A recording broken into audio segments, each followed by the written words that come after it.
Hey guys, welcome back to the channel. This is story about what if Naruto grows up neglected and alone and Minato bashing part 1. Before I start, please do support for more amazing content and comments for part 2. Do consider to subscribe my channel and share my video to your friends and check out the description as well. Let's start the video. Yua! Yua! A baby's crying pierced the deafening silence of Konoha's hospital. That's how I interpret a baby's cries in writing. The Yandame Hokage, who was waiting outside the emergency room, stood up with an anxious look on his rather charming face. After more than 3 hours of sitting in a teal-colored bench outside the emergency surgery room, Minato was more than glad to see the in-surgery sign above the two-sided door that led into the emergency room, lit off. A busted blonde wearing a green-colored surgery outfit walked out of the room, while taking off her face mask. "Tsunade, how is my wife and my son?" Minato immediately asked as Tsunade wiped the sweat off her forehead, but she grinned nonetheless. "The operation was a success. Congratulations, you are now a father of 2 sons." The Yandame's face lit up when he noticed something. 2 sons? Tsunade merely laughed a little. Yes, Kushina had twins. Minato looked shocked for a moment before a serious look adorned his face. "Tsunade, I have to see my wife now." The blonde looked confused at the seriousness Minato was emitting and said nothing while leading him into an emergency ward that Kushina was just moved to. Upon entering the room, Tsunade and Minato could see her obvious weariness and, similar to Minato, a serious look. The Yandame looked down, unable to face his wife. Tsunade was confused. Normally, a husband would have ran to his wife and hugged her after the excruciating process of giving birth, and was thinking about lecturing Minato when he spoke. "Kushina, you know what I am going to do, right?" he asked as a tear slid down Kushina's face. "Minato, don't do this. I can't afford to lose you nor our son." Tsunade finally realized what was going on. How could she forget? With the Kyuubi right at Konoha's doorstep, the Hokage had only one way to defeat the beast. He had planned on sealing the Kyuubi into his newborn son, but did not expect to have twins. The sealing jutsu he had planned to use could only sustain a single chakra channel, and not to mention the Kyuubi's chakra was impossible to separate. The beast's massive chakra reservoirs only served as an unbreakable wall to all kinds of jutsus. So sealing half of Kyuubi into both of them was out. Minato had to decide which one. "Minato, you can't choose one over the other. It's just not fair," Kushina pleaded. The mentioned blonde looked at her in frustration. "What am I supposed to do, Kushina? I don't want to do this, but there is no choice," he shouted. "There's always another choice, Minato. Please, I'm begging you," Kushina cried out while softening at the end. Minato softened his serious face. "Damned if I do, damned if I don't," he joked, giving a soft laugh. Deciding to lighten the situation, Tsunade spoke. "What are their names, Kushina?"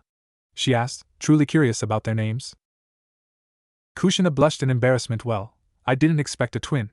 But me and Minato had decided if our child was a boy, he would be called Naruto. And if it was a girl, she would be named Naruko." Minato smiled. "Well, we have one of their names, what about the other?"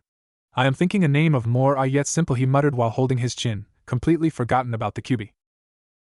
"Jin," Kushina whispered. "His name will be Jin, which means virtue and benevolence." "Namikaze Jin, that sounds wonderful. That shall be his name then." Minato flashed a smile. Kushina gave a sad smile to Jin. "Jin," she called for humanity, "it shall be your burden to carry." "Minato, I understand your position. If you really require your son as a host, then take Jin. As his name implies, let this be his first act of benevolence. Jin also means humanity." The blonde Hokage took the infant from Kushina gently. He brushed Jin's hair lightly. "Take care of Kushina, Tsunade. As the last favor for me," Minato asked as tears welled up in his eyes. Silent tears invaded the blonde medic's eyes as she savored the last time she would see her teammate's student. Though not of the same age, they were close friends. Kushina, Jiraiya, Minato and herself. Tsunade nodded. Minato shifted through several hand seals in quick succession. "Kuchios no Jutsu!" he shouted, and outside the hospital window, a giant puff of smoke appeared, and when the smoke dispersed, a gigantic battle frog smoking a pipe with the equally large tanto in hand appeared with the smoke. The summoned toad looked into the window. "Minato, you ready?" he asked in a loud and deep voice. "I'm coming, Bunta. I will be leaving, Kushina, I love you." And with that, he jumped onto the battle toad and it leaped from the hospital to the battlefield. Tchiheros Brotcher. We present to you, the Yandame Hokage, Namikaze Minato. And his son, Namikaze Jin. The Yandame walked up to the podium, holding his son, Namikaze Jin. Last night, he said as he began his aftermath speech. As you all know, the Kyuubi attacked Konoha. At this, many looked down, loved ones lost due to the beast's rampage. But one thing also occurred last night, the defeat of the Kyuubi. He shouted, and at this, cheers and claps erupted from the villagers. Last night, my wife, Namikaze Kushina, gave birth to my child. Namikaze Jin. With the forbidden Fuinjutsu I used, I was able to seal the Kyuubi within my own newly born son, Yondaime said with pride. But this though, the villagers were unsure whether to cheer or demand for the death of the infant. Seeing their uncertainty, the Yondaime decided to proceed. I left the hospital room that my wife is now still currently residing in, with knowledge of my death, due to the jutsu's requirement of the user's life. The crowd gasped, unable to fathom the fact that the Yondaime should be dead. Yet, by miracle, I survived. Truthfully, I don't know how. I can only say Lady Luck shined on me. Yondaime joked as a few in the crowd laughed. This is the host of the Kyuubi, he declared as he hoisted Jin in the air. He is the savior of Konoha, who now, at this very moment, has the burden of imprisoning the Kyuubi. Minato shouted. Cheers and claps once again exploded in the crowd. Yet none of them realized one important thing. Throughout the speech, he had not mentioned once of Naruto's existence. Tchihero's Brotcher. Jin, now try to focus. Reach within you, the Yondaime's patient voice told his son. Do you feel the chakra? He asked. Aforementioned Jin was currently 5 years of age. Wearing a white gi, his father was teaching him the basics of chakra usage. Jin was what some would call a late bloomer. Average children was capable of summoning their chakra for the first time at the age of 4. But a year had passed for Jin and he was currently training to grab his chakra from within. I feel it, Dad. I feel it. It's a warm feeling, and a strange familiarity. Jin cried out, happily.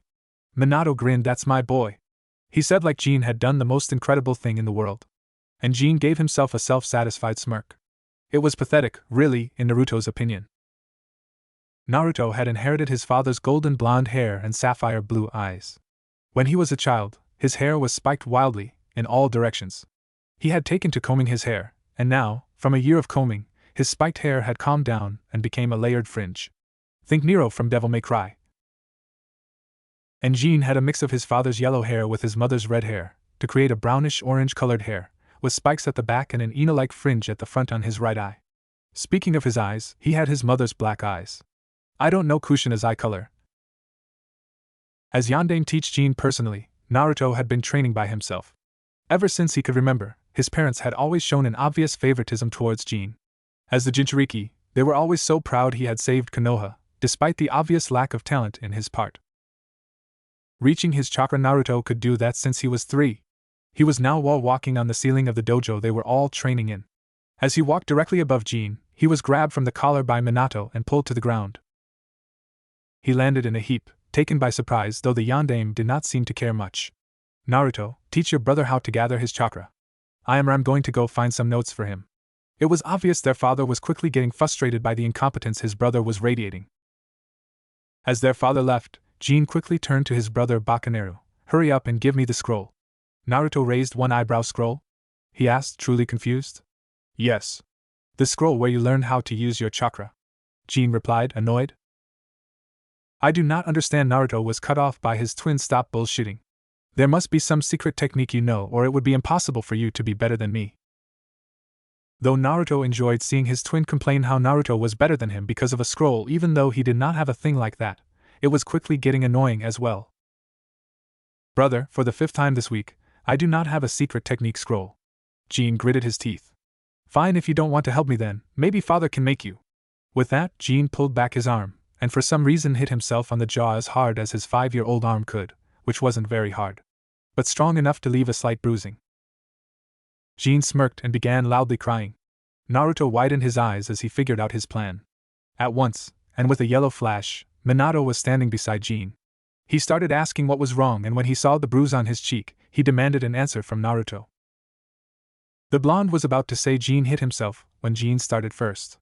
Naruto, he punched me when I asked him a question. And with the answer, he continued bawling in tears louder.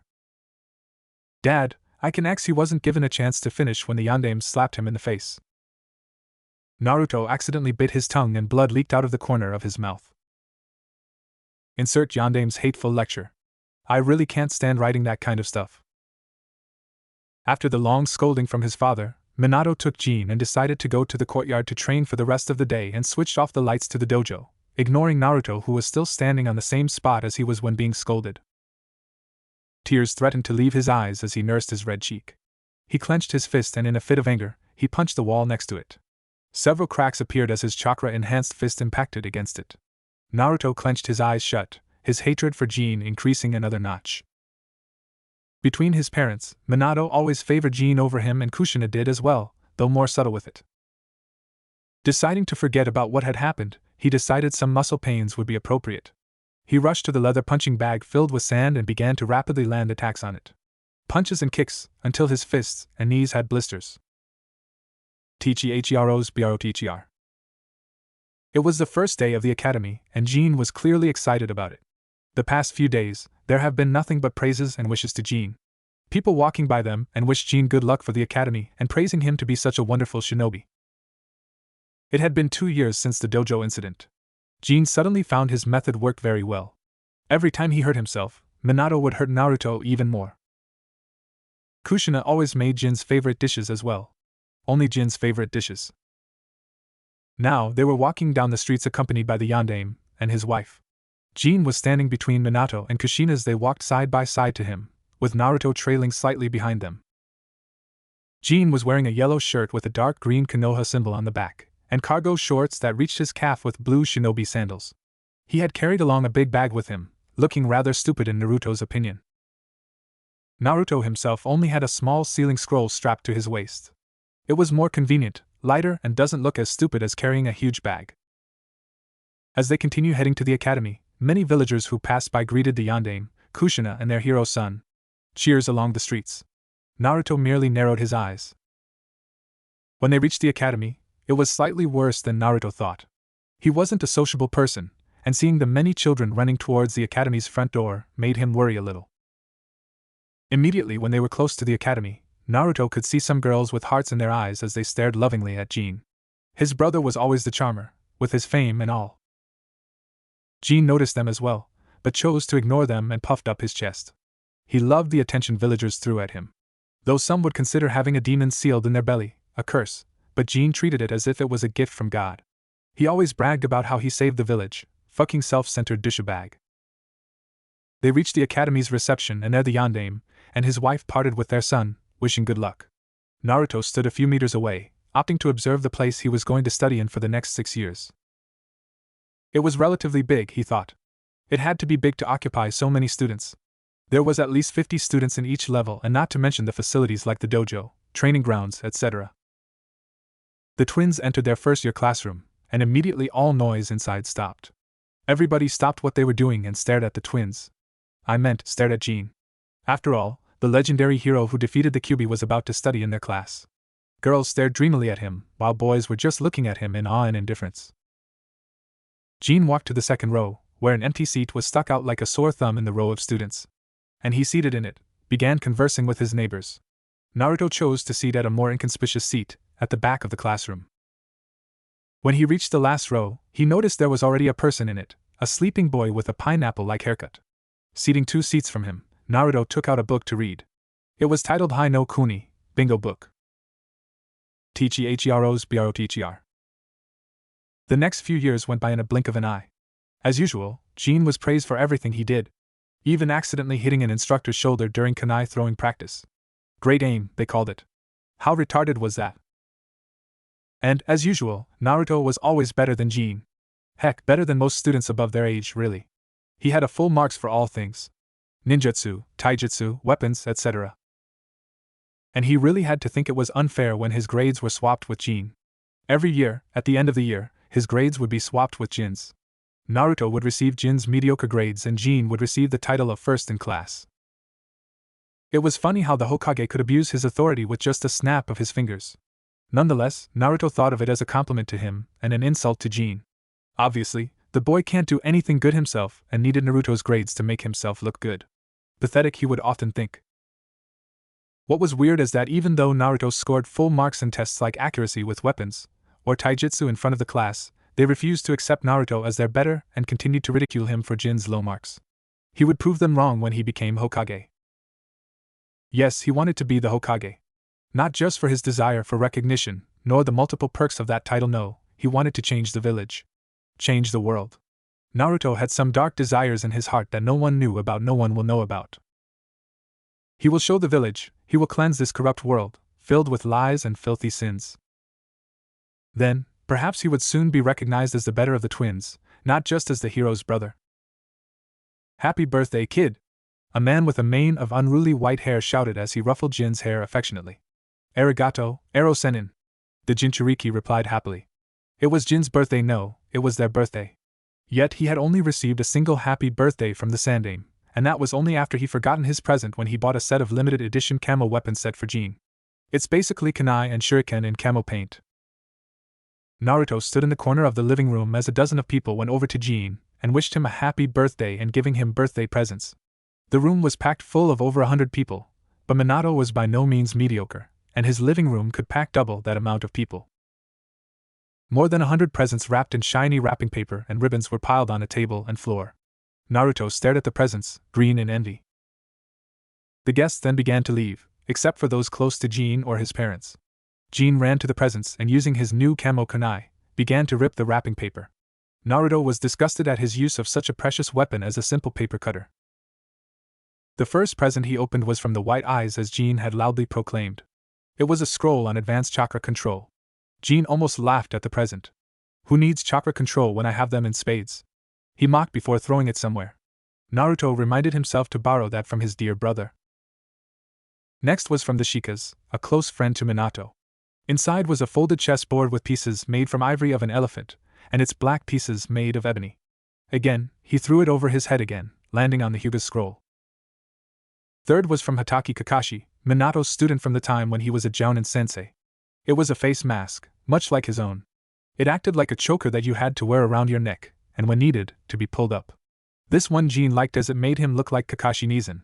He sort of idolized the copy ninja of Konoha when growing up. It is strange to see Jin idolize another human being other than himself. Naruto turned away and exited the room. He could not bear continuing watching. It hurt. Though he and his brother had different status, but that alone should not determine their integrity and human worth. Why is the world so damn unfair? When Jin received cheers, he would receive curses. When Jin received praise, he would receive pain. Why? A thud was made as Naruto scored another bullseye on tree. A kunai was buried halfway up the blade. The blonde picked up another kunai, but this time he enhanced the kunai's attributes with his wind chakra. He threw it at another target, this time a rock. It pierced the rock, burying it up to the hilt. After 2 years in the academy, he had borrowed a chakra element training scroll from his father's vast library. It was often in use, fortunately for Naruto, as he could sneak in oh so often and swipe some scrolls off the shelves. Jin was never a reader, he preferred hands-on practice even though he never was any good. As he continued throwing kunais after kunais at trees or rocks, he suddenly felt a presence behind him. He swiftly turned and a kunai flew and embedded itself at a tree beside the stalker. The person widened their eyes. But Naruto recognized the person. Oh, it's you. The figure walked out of the shadows. With raven black hair and the easily recognized obsidian eyes, the ever-memorable Uchiha clan symbol on his shirt, Itachi appears. What do you want? Naruto asked harshly as he returned to flicking kunais and shurikens. HNN, you are angry, Itachi commented. The fury could be seen behind Naruto's unmoving face. The blonde narrowed his eyes. What do you want? He shouted, this time pumping too much chakra in his kunai, and a small explosion occurred when his kunai hit a rock. Why the anger? And I came all the way here to give you a birthday present too. Naruto lifted an eyebrow. Present? The blonde may not think like a 10-year-old, but he is still a kid. The mention of a birthday present intrigued and excited him. Itachi flicked out something and threw it at Naruto. The blonde caught it, of course. The present was 2 beautifully crafted butterfly knives. Google for image. It was an enchanting silver with its blades longer than a normal butterfly knife. Naruto immediately opened his mouth in a woe and began doing tricks with them, flipping the blade out and flipping it in. The blade and handle are made from carbon steel, for lightweight maneuvering. Hope you like it.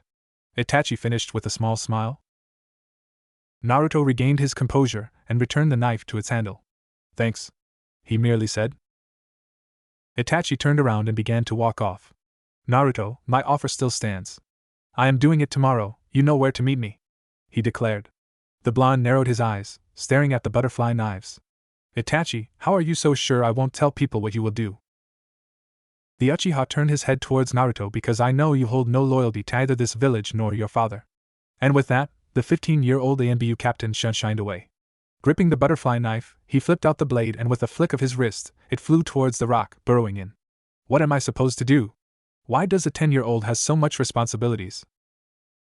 2 days later. Everything was a disaster. Chaos roamed in the streets of Konoha. Everyone was in an uproar about a single issue. The complete and total massacre of the Uchiha clan. I say complete because Sasuke is dead as well. Fucking prick. Not a single Uchiha was left alive except for the person who performed the killings. Uchiha Itachi. The young ANBU captain and prodigy of the Uchiha clan. Of course, he escaped, not before running into 2 ANBUs on patrol while walking calmly on the streets of Konoha, covered in blood and tanto unsheathed, also gleaming in the crimson liquid of life.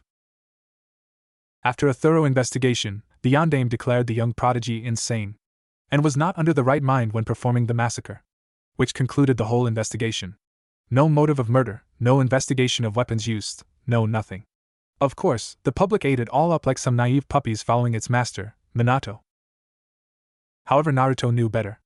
Itachi had told him days before the actual massacre. There was one and only motive. Besides the deep hatred Itachi possessed towards his own clan, he merely wanted to test himself. To reach the tip of his capability. To see how he would fare against his own kinsman. Naruto's absence that night meant his rejection of joining Itachi in the murder of his clansmen. Although the 10-year-old blonde despised his village, did not mean he was evil.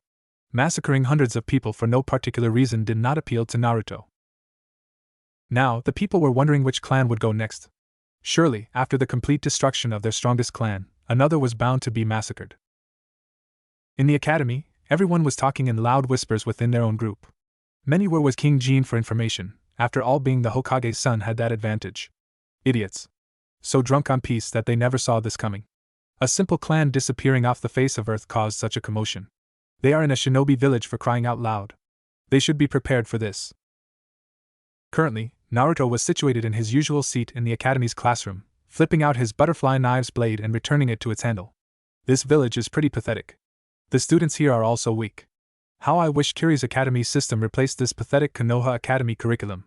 I could hurt Jin so easily then. The door suddenly opened and a Chunin with a scar across his face and over his nose walked in.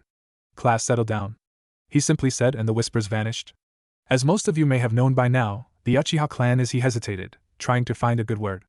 Now no more. And that includes your classmate Sasuke. At that, multiple girls in the room started tearing up and one of the more hardcore Sasuke fans began bawling and crying her lungs out, some pink-haired girl he never bothered to learn the name of. I know all of you are having a hard time adjusting, he stopped for a moment, glancing at the pink-haired girl. But we all have to move on. At that, a hand was raised among the seated students. What happened? Was the curious question asked by an Aburame, his name who he did not seem to remember as well. That is classified information. But I doubt it would be for long, but I still can't tell you. After the fiasco in the classroom, the scarred Chunin gave them the day off, for some of them to adapt to the class with one student missing. The blonde Warei. Academy was released early. Naruto walked through Konoha's forest, enjoying the peace and tranquility. When he looked like he suddenly remembered something, he headed back to the village, and arrived at the ANBU headquarters. He approached the reception desk and found it not to be the dark and creepy place he thought it would be. It actually had an average look to it. Naruto smirked, God knows what was within these walls. When he asked for the lastest edition of the bingo book, the reception girl asked for his identity and rank.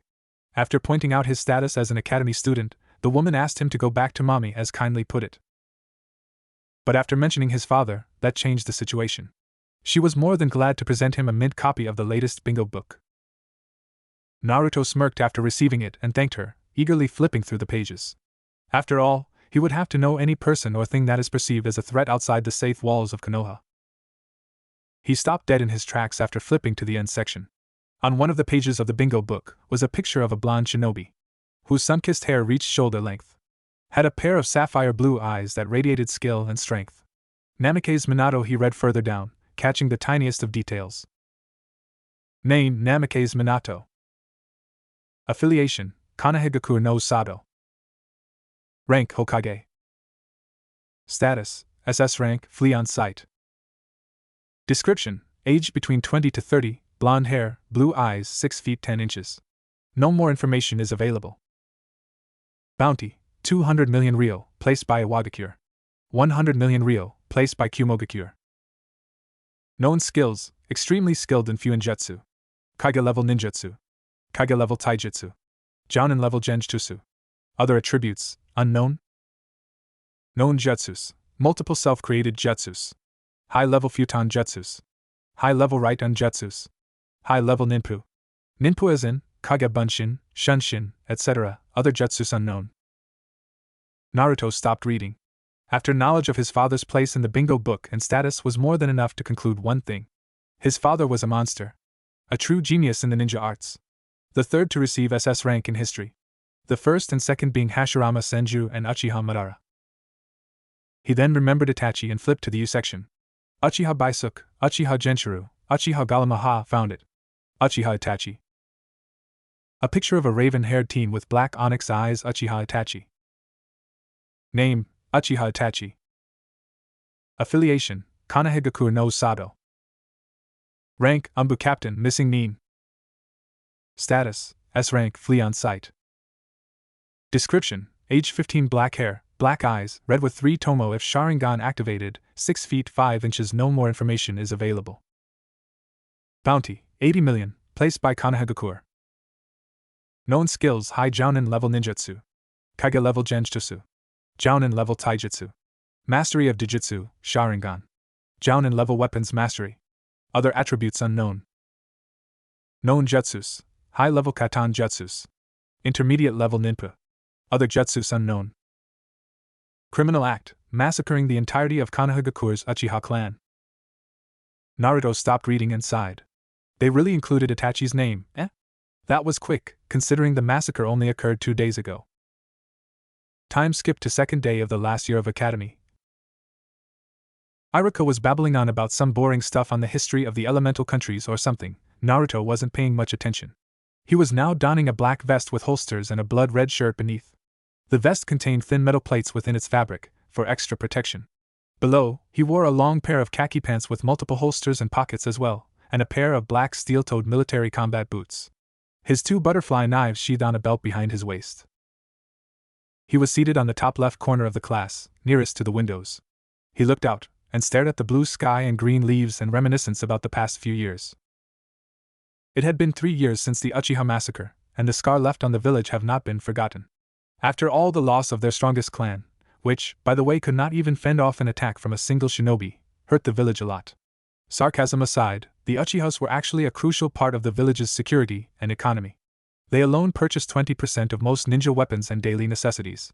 They formed up to 85% of the Konoha military police force. They were promptly disbanded as there was simply not enough people. Not to mention their eyes. All that it came down to was their eyes. Their precious, mightier-than-thou Sharingan eyes. Losing them was a huge setback to Konoha's shinobi forces. It was their Dijutsu that other countries feared. The Sharingan, as infamous as the clan that possessed it, was truly one of the most deadly tools in the shinobi world. It was, after all, their eyes that led the Uchiha to be one of the strongest clans during the Warring Clan period. Then again, some people were glad and pleased the Uchiha were gone. They were the Hyuga, the rival of the Uchiha clan. This is getting boring. Not going to do the whole clan war's history. Fast forward, there we go. Over the years, the few things that did not change in Naruto's eyes were the obvious favoritism towards his brother. Everyone loved him. And I mean everyone. There was simply no wrong in him. Not a single evil bone within his body. His ego was being stroked every single minute in this village. His arrogance growing every time someone praised him, even for doing absolutely nothing but living. His ego was so out of whack that it would do whatever it can to protect himself. Jin's messed up ego can do these mental gymnastics to convince himself he is awesome, when really he's just a douchebag. And the worst part, everyone is buying it. From South Park, my favorite American cartoon. Which I do not own. DH.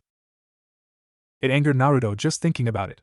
Oh yeah, the Yondaime had been continuing for the past 6 fucking years. Swapping Jin's grades with his. Made him like the freaking dead last. And the worst part? He couldn't do a single shit about it. He could reveal it to the village with undisputed evidence, but his father have had the village so brainwashed, they would believe anything he says. Who would the village believe?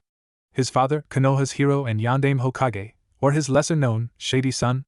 He would sooner be crucified by the villagers than do any lasting damage on his father's reputation in his propaganda-filled village. But if there was one good trait in Namikaze Naruto, was his endurance and willpower. Endure, just endure this, he would tell himself as he clenched his fist in anger and grit his teeth in rage. Naruto would take his anger out on the training grounds surrounding the village, practicing jutsu after jutsu, utilizing his chakra elemental affinity to the maximum. Oh yes, he discovered his elemental affinity when he was 11, a year after the massacre. After reading tales of legendary shinobi around the globe, he quickly noticed that each ninja specialized in a specific element, or elements. After discovering the existence of elemental chakra affinities, he quickly learned high-ranked jutsus of his elements, being wind, lightning and fire. A strange combination, in fact a very rare one. Like his father, he possessed wind and lightning, and from his mother, his fire affinity. To date, he knows of more than 20 B-ranked jutsus, 10 A-ranked jutsus containing all three elements, and a single S-ranked wind jutsu he borrowed from his father's private jutsu library. Wait, he had 2 years yet he only learned less than 50 jutsus? That's impossible. Naruto's and other stories could learn more than 100 of jutsus in a single year. Is what you might think, but my Naruto does not learn jutsus, he masters them. He understands the jutsu, he picks it apart, and after studying the dissected technique, he puts it back together and make it even stronger. The person who taught him this concept of mastering jutsus and not learning them was the only person he could relate to, Uchiha Itachi. Not Yaoi, thanks. Speaking of the onyx-eyed traitor, he still had his present. His simply exquisite pair of butterfly knives. He had been practicing with them for 2 years. Naruto at first was only able to flip it out and flip it in 2 seconds. But after practicing, he could now do those simple actions in less than a second. It was hard, he had to admit. Every fine detail of the knife was a crucial part to the entire weapon. The pivot pins was oiled once a week. The edge was regularly sharpened and the handle polished. The latch, which was used for locking the knife and holding it closed, was replaced with a seal that utilized a mental command from Naruto while he held the knife to lock or unlock it. But the most change to the knives were the kanji he had carved on the blade. A small kanji for Itachi, on the left blade, to remind him of the first person who gave him his first present. And the kanji for Sin, on the right blade, to remind him of the first sin dealt to him by the villagers and his family. After years of practicing, he noticed the knife could channel chakra as well. Well, all weapons can channel chakra, but somehow the butterfly knives was able to purify the chakra channeled, shaping it to have a sharp edge and then surrounding the blade itself. Naruto wondered whether Itachi knew of this. Bah, who was he kidding? Itachi would not give a mundane a gift as regular butterfly knives. In conclusion, it was an average 3 years for Naruto, which brings us to now. Jean was, as usual, surrounded by half the class and all the girls in the student population. Bah, fangirls, nothing but delusional, hormonal little harpies.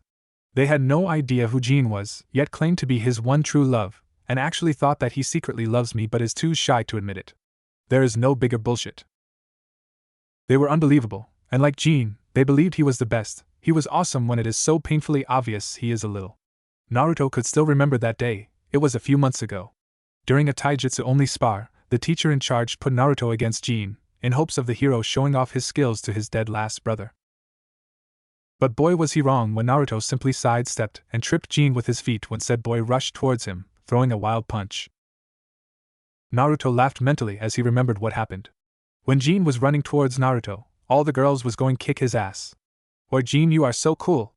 And even let me have your babies. From one girl who actually wore an I Love Jean t-shirt. And when he tripped him with a slight movement from his feet, they all jeered and booed, screaming for Naruto's head, saying he cheated and it was not possible Jean lost, though it had already happened 15 times that month. Naruto did not bother counting the number of times he kicked his brother's ass. Yet how he still acted like a pompous ass was beyond Naruto. He smirked at Jin's direction, thinking of his bruised face from the last time Naruto punched him during their taijutsu spar, tired of the same old routine which included Jean running at Naruto, every single time, Naruto tripping Jean, every single time, and everyone shouting he cheated, every single time. Somehow, Jean caught Naruto looking at him, and for some insignificant reason decided to walk over to Naruto, with his little gang following him. Hey dope, Jean started, smirking. The rest behind him laughing, and some spotted the same smirk as Jean. Naruto closed his eyes, sighed heavily and looked back at Jean. What do you want, brother? Jean looked angry at that dope. Don't call me brother, you don't deserve me as your brother. Naruto merely continued staring at him with indifference. His brother narrowed his eyes. Stop looking at me, he demanded, and Naruto, simply hoping he would just leave and stop bothering him, complied. He looked directly in front, seemingly ignoring Jean. Now Jean was getting frustrated. Don't ignore me, you useless dead last. Naruto sighed, and looked back, with his cold empty eyes, emotionless face and dull facial expression. Jean growled, surprising those around him. Why you dog dead last? Don't you give me that look, you useless waste of space. He stuttered and shouted in anger. Seeing his little outburst had no effect, he decided to taunt and provoke Naruto, knowing he could not do anything, knowing that his father would make sure Naruto could not do anything. Hey, you guys know why this piece of trash is the dead last? He asked the people behind. 'Cause he's useless? Because he is an idiot? Because he is retarded? Several suggestions shot out. Jean shook his head. No, it's because Naruto doesn't have a mommy and daddy, do you? He mock cried at the end. Naruto raised an eyebrow at that. This was new. You may be my brother, Jean started, but you sure ain't my parents' son. You must be fucking adopted. Naruto narrowed his eyes. What was his brother going on about now? Seeing his brother's eyes narrow, Jean knew this was working. He continued, you heard me. You are so useless, the Yondaime Hokage can't be your father. After all, a dead last like you could never have received the genes of the world's strongest shinobi ever. That's dumb. Naruto was not one who would be hurt by words. He did not know why being told he did not belong hurt him so much. He silently clenched his fist in anger, wishing Jean would not provoke him further or Naruto would do something he might regret. Jean did now miss his brother clenching his fist. He knew his provocation was working, and he stupidly decided to taunt him further. Yeah, you heard me, trash. You are nothing. You don't belong here, you don't belong in this village, you don't belong in my elite family, you dead last. Jean shouted almost manically.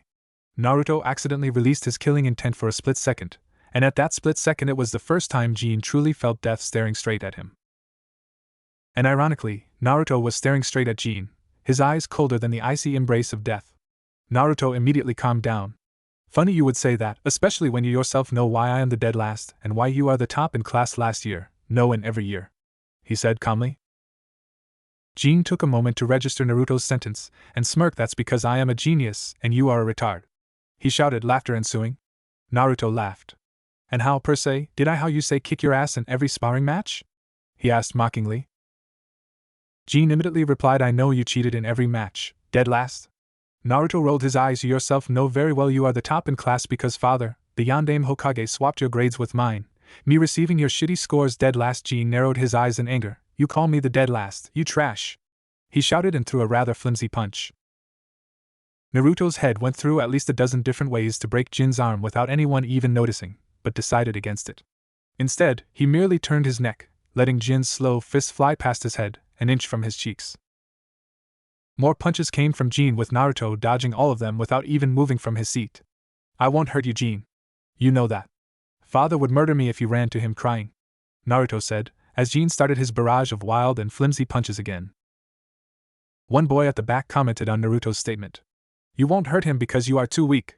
Naruto recognized that rough and unruly voice. It belonged to the Inuzuka heir, Kiba. Tired of this little fiasco, Naruto used an advanced version of Kawarimi he created as a variation of the original technique and switched places with Kiba, letting Kiba be hit by his brother's attacks. Only when Jin noticed the person he was hitting had brown hair instead of his brother's sun-kissed blonde, he stopped. When Jin had actually stopped, Kiba already spotted several bruises. Normally, any sane student would stand up and punch Jin back. But from his father's influences, no one dared to hurt Jin, or say anything about his tyrannic ways. I don't believe regular Kawarimi can be used to actually substitute with as large a living thing as a human. A rabbit maybe, as shown with Zabuza. Coward, you used another person as your scapegoat? Jin shouted. By now, the boys were chanting fight, fight, fight, whereas the girls were chanting kick his ass and similar other phrases. Naruto merely stood in apathy, looking at the scene with nothing but cold indifference, ignoring and drowning out the masses cheering and jeering. Once Jin spotted his brother, he performed several hand seals and clapped his hands together. Futon, Ripusho, he shouted out, and despite the many students in front of him, he pushed forward with his wind chakra enhanced palm attack, knocking several students off their feet, as he headed towards Naruto. Sedblon narrowed his eyes and with a swift flick of his arm, he gripped Jin's wrist, the wind chakra floating harmlessly around his outstretched palm. Weak, Naruto muttered, and after the chakra dissipated, he pushed the hand away and walked off. Damn it, Jean growled, don't try to run away, Baka Naruto. His brother looked back. Fuck off, Jean, he simply said before heading to the door. But the door opened in front of him and Irika stared surprised at Naruto. Class is starting, Namikaze-san. Where are you going? The scar-faced Chunin asked. Naruto looked back, glancing at Jean and his groupies before answering. He pushed Irika out of the way and walked out.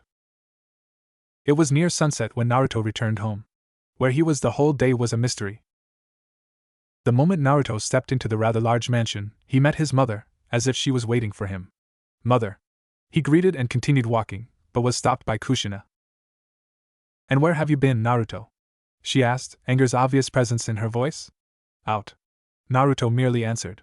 Kushina narrowed her eyes. Your brother told me you skipped school today. His brother, eh? Yeah, he replied. Why did you skip school? Even if you're the dead last of your class, you should moreover work harder, right? She demanded. Naruto closed his eyes in silent anger. Funny how everyone thought he was a dead last. Naruto was about to answer when an actual Rasengan almost hit his face if he had not Kawarimi with a vase lying somewhere. Growling, he searched for the attacker, only to see the cold blue eyes of his father. Minato, why did you do that? Kushina asked, more curiosity than anger. Minato narrowed his eyes in rage. That little dipshit hurt our son.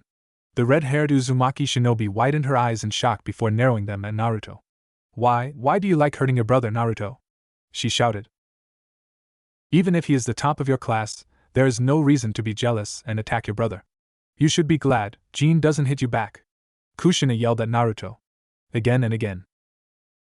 Seeing Naruto's silence, Minato took it to offense and charged up another Rasengan, albeit only at the first stage, where the Rasengan only has a spiral attack but no power. Naruto recognized the incomplete Rasengan, and when Minato attacked him with it, Naruto did the only thing he learned all these years. Just endure. The spiraling orb smashed into Naruto's gut, sending him out of the front door, landing outside. Blood dripped out of Naruto's mouth. Though it was only at its first stage, but in the hands of the true master of the shinobi arts like Minato, it was incredibly deadly. The blonde-haired academy student lay on the ground, nursing his wound, noting his shredded shirt. And don't even think about coming back, you little bastard! He screamed at Naruto and slammed the door, leaving an injured Naruto outside. Said blonde stood up gently, trying to avoid any more damage to his body. Are you okay? Naruto widened his eyes, and jumped back, pulling out a kunai at the same time.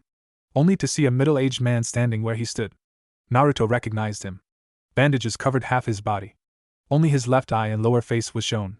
A cross-shaped scar downing his chin, and a black sling held his supposedly crippled right arm. What do you want, Danzo? What do you want, Danzo? The question hung in the air in an awkward silence. Danzo turned towards Naruto. I merely wanted to know if you were okay, the old warhawk replied. There's nothing for you to concern yourself about. I am perfectly fine, Naruto coldly stated. He had heard of Danzo, a warhawk who wants Konoha to reign supreme over all other shinobi villages through war and battle. The last time he heard of him was from his father telling Jean to be careful of him.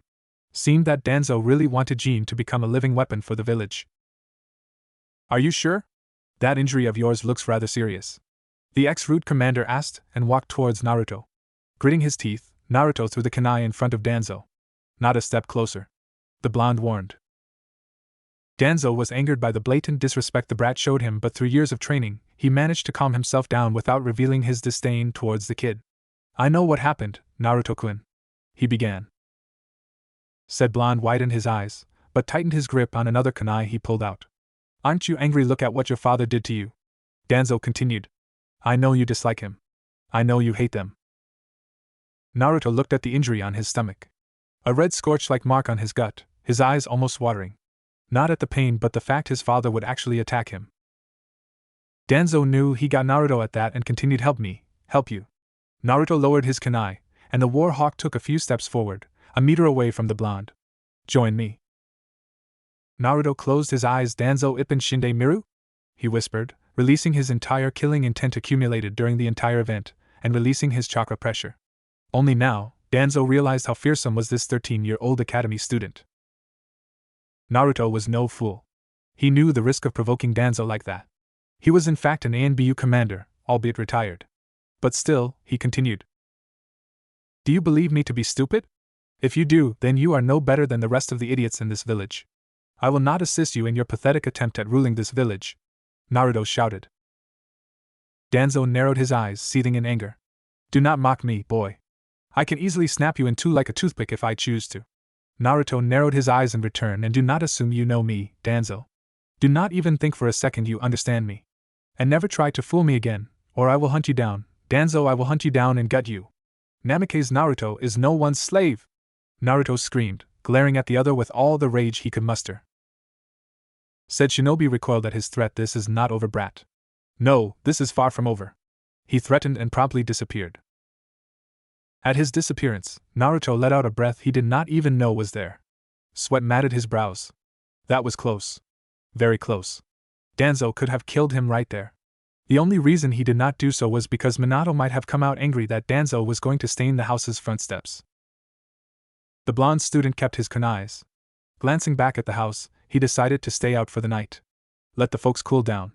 They always do. His parents would either forgive him or forget about the whole incident altogether. Most likely the latter. Looking at his supply pouch, he noticed his ninja tools were running low, so Naruto decided to pay the local ninja weapons shop a visit. Walking down the streets, he noticed it was much quieter than when he walked with his brother. When walking along with Jean, there would be whispers, greetings, and he always had to stop every minute for some random person to shake hands with Jean. Said Jinchuriki, of course, relishing in the attention. Now, the people did not notice him. To them he was just another person on the streets. Naruto found it to be refreshing. Away from all the noise. Something caught his eyes though. It was a jutsu shop. Curious, he had never known there was a shop selling jutsus.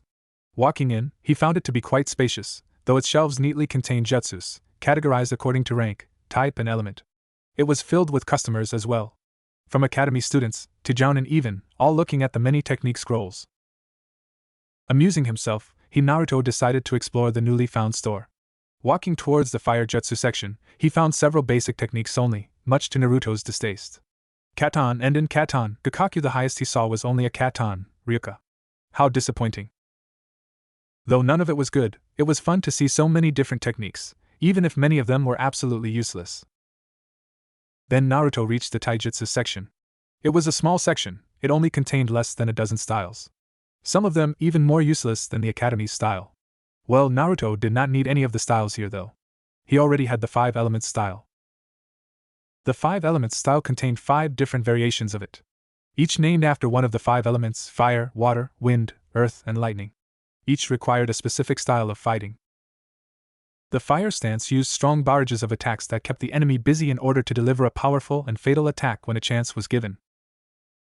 The water stance used fluid and flexible motions to flow around the opponent's attack, using their own force against them. The earth stance used rigid and heavy defense, which led to the attacker more hurt than the user. The wind stance used constant movement around the enemy to deliver swift punches and jabs. The opponent would most likely wear themselves out before the user needed to strike the final blow. The lightning stance used quick, precise, and fatal strikes to a single area, leaving the opponent either in a whole lot of pain or heavily injured. Out of these 5, Naruto only managed to master the wind stance. He had the basics of the lightning stance down, and a brief knowledge of the fire stance. End of taijutsu explanation. Now where was I? Yes, Naruto left the store and headed towards the weapon shop, deciding not to be distracted after noticing night nearing. When he reached the weapons shop, he was glad to still see other customers as well. After browsing through the shop's stock, he noticed the weapons were of rather low quality. But fair enough, its price was ridiculously low. It was as if they were made for simple distraction and traps. Now the higher quality weapons were at the back. He picked up a shuriken, felt the edge and weighted on its hands. Now this was a weapon. A few more adjustments and the shuriken could be used to end lives. Among the pile of randomly stacked weapons, he took a decent amount of what he needed and put it in the basket he picked up after entering.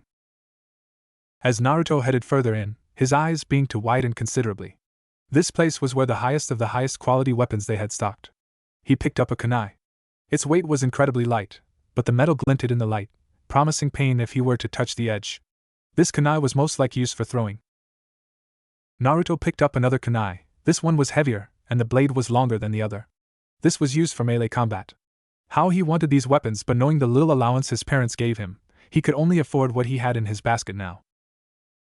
Then an idea struck him. A dozen different scenarios ran through his head. 5 plans formed, 30 over possible outcomes perceived. Naruto smiled. Tonight would be exciting. Night came and beams of moonlight broke the heavily clouded sky. Naruto stood on a tree observing the store. The store owner, a burly blacksmith, closed the shop and headed home for the night. The blonde looked around. What he was about to do was dangerous. Silently, he crept towards the back door and pressed his back towards the wall. Cautiously, he gripped the doorknob. Sending chakra into the doorknob, it melted because of the fire elemental chakra. The door, losing its lock, opened. Naruto crept it, but heard thunk-thunk sounds. As if someone was practicing throwing. The blonde took a few seconds what the just thought. Someone was here. Naruto started panicking, before pulling himself together. Looking at the door's melted doorknob, he realized there was no way out of this. He was in too deep, and the only way out was with the weapons Naruto was here for. Hardening his eyes, he headed towards the front of the store, where the weapons were kept. There they were, black metal almost camouflaging in the dark. He picked up one of them and started examining it. Yes, this was the one he wanted. He slowly took several of them and sealed them in a storage scroll he always carried with him. But a sudden shout interrupted him. Who's there? Naruto widened his eyes. He turned towards where the voice came from, and saw a girl. Older than him but not by much. She wore a pink, sleeveless Chinese-style shirt and green pants. Her brown hair was tied up in a bun and the Konoha shinobi headband on her forehead. Then he recognized her, a senpai in the academy. A year older than him and graduated. Why was she here? Don't tell me her father owned this place. Who's there? She repeated. She saw my face. Oh no, oh shit, oh crap, she cannot tell anyone. Naruto stood up and walked out of the darkness. She will not tell anyone. Naruto swiped out his butterfly knife and flipped out the blade, before reappearing behind the girl, knife in her throat. Shock and surprise on her face as the girl fell down. Blood gushing out of the open wound as Naruto ripped out the knife. No sound was made, and after staring at the bloody body for a minute, Naruto finally realized what he had done. He collapsed, kneeling down. Naruto's legs no longer able to support himself. His eyes widened and mouth agape. Only survival instincts keeping him from yelling in shock and fear. Naruto glanced at the bloodied knife and back at the body. Realization kicking in. He took a life. He stabbed her throat. That night, Namikaze Uzumaki Naruto for the first time in his life, killed. Morning arrived. Naruto had been so in shock he did not even take what he came for and left. He returned to the family's mansion and entered the house. Kushina was already up making breakfast for the family, and Naruto merely walked by her. She saw him but didn't say anything. She must have forgotten. The blonde entered his room. Still shocked at what happened last night. He killed a person. Killed, and strangely, he felt no regret. In fact, a small, tiny part of him enjoyed it. Enjoyed the sound when his blade entered his victim and the satisfaction of killing. Naruto took out his butterfly knife, still stained with last night's blood. He quickly wiped the blood off. No one must know. That morning, Jin and Naruto went to the academy as usual. His brother had acted as if nothing had happened. Naruto was content with that. The last thing he needed was Jin all in his face about yesterday. As usual, villagers came and shook his hand, greeting Jin. Aforementioned Jinchuriki grinning in pride, arrogance, and the same higher-than-thou look on his face. They reached the academy on time though, despite the many distractions along the way. And like every other morning, Jin sat at the right side of the academy, and Naruto on the top left. His brother was still surrounded by dozens of students, and Naruto was still seated alone. When something caught his eyes. The dark, slightly violet hair. The pale creamy skin. The white, almost pupilless eyes. Hyuga Hinata. The one person Naruto actually liked in the whole village. No, not like. More like he had a crush on her. Naruto blushed at the thought of his crush. Anyways, as she entered the classroom, Hinata noticed something. The love of her life, Jin. That's right. As hard as it was for Naruto to admit, Hinata simply adored Jin. The look in Hinata's eyes whenever she caught a glance at him, the blush that laced her cheeks every time Jin looked at her. Naruto hated it. Why did the only person he liked had to love the pampered little bastard that was his brother? That really hurt him. Knowing how his crush loved his most hated person. The heartbreak he felt when he learned of this was almost unbearable. But he coped. Life was not fair. That was what he learned after 13 years of living in this shithole village. Hinata walked to Jin, still blushing and stuttering as she talked to him. Jin caught Naruto's glance at Hinata. Oh, he knew. His brother knew about Naruto's little crush. That was why, at every chance he got, he would do this. Jean got up and suddenly hugged Hinata. Whispering in her ears, "Hug me," said Hyuga would blush and hug him back, content. Naruto would grit his teeth in silent anger. It was moments like these that made him contemplate just killing his brother and be done with it. But his instinct for survival overwhelmed his desire to end his brother's life. The girls watched in envy as Jean embraced Hinata, while the boys looked in jealousy. Aforementioned Hyuga was the cream of the crop, one might say. The girl most desired in the class. She was pure. Unlike the other skanks. Her only undoing was her moronic crush on Jean. One might call her stupidly in love. Class quickly went on for the day without his brother further provoking or taunting Naruto, having learnt the lesson a day ago. The year passed by faster than Naruto expected. No more incidents occurred. Though his brother had continued insulting Naruto at every moment possible, the blonde had learned to just ignore Jean.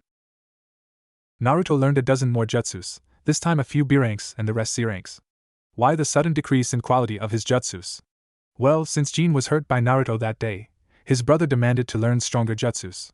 So the yondaime and Jean spent more time in the jutsu library's more diverse section, leaving Naruto only able to roam around the lesser of the library. But even with the incredibly detailed jutsu scrolls, Jean had only managed to learn a single A-rank jutsu, which was his father's Rasengan. But the little prick only managed to get past the first step after 3 months. That was almost laughable. And all in all, it took him more than 8 months to even form a complete Rasengan. Despite his father's constant tutoring and information, Jean was not even able to form the Rasengan without 2 Kage Bunshins by his side to stabilize his chaotic Rasengan. Jean was not able to completely control his Rasengan alone, as he simply skipped the last step after spending a month on it. He had no patience, and after finding out he could try to control the technique with clones, he decided to go with that instead of actually learning to use the technique properly. Of course, once he finished it, everybody called him a genius. Who completed a technique Naruto thought was useless after mastering it in a week, in 8 months. But I am just going off topic. Now moving on. Today was the academy graduation day, which required them to pass a simple ninjutsu test. Now that might sound hard, but snicker, they only needed to perform the 3 most basic jutsus in the entire history of jutsus ever. I am serious. The henge, kawarimi, and the actually lower than useless, bunshin. Jean was first up. But after performing the 3 required jutsus, in which he barely made 2 bunshins that was slightly translucent, he requested for an extra test that required the student to perform their best jutsu. And of course, the teachers agreed. Jean, like his usual cocky self, he arrogantly called out his jutsu's name. Kage Bunshin no Jutsu. And 2 copies appeared in a poof, flanking him. Iruka clapped. "Well done, Jean-kun." Said prick smirked. "I am not done yet, Iruka-sensei." Jean gripped his right wrist with his left hand, and his right palm cupped the air. The clones repeatedly hit the air on Jin's palm. And slowly, but surely, the familiar sphere of chakra formed within his hands. Jean smirked, then ran towards the wall Rasengan. He shouted and slammed the orb of chakra towards the wall. With a little BM. A crater found itself on the wall with a few cracks. Iruka's mouth was agape, eyes widened. Everyone else in the class was the same. Except for Naruto, of course. He spotted so many mistakes with that technique. First off, it took too long. 20 seconds approximately. With that much time he needed, the enemy would already be able to calmly walk towards Jean and slit his throat. Jean was also slow. Running towards the enemy with such a slow speed would only result in the enemy using kawarimi or some other escape jutsus. But the results were shocking to say the least. Though Naruto hated to admit it, Jean pulled off a perfect Rasengan. Albeit the method used was a little idiotic, but the end result was a powerful and destructive attack. Smirking at Naruto, he arrogantly yelled out, "Beat that loser!" At that everybody snickered, knowing that there was no way the dead last would be able to show Jean up. Naruto was actually going to just try to be as normal as can be. But when Jean taunted him like that, Naruto just wanted to shove Jin's own Rasengan right up his ass. But he was not going to do that. Instead, he would do this. Naruto reappeared in front of Jean. "You asked for this, brother?" said Blonde smirked, and the familiar light gust appeared again. In a split second, a perfect Rasengan was floating an inch above his palm. Jean paled, shocked. How? Naruto chuckled but did not reply. "Let's see me beat that as you mentioned.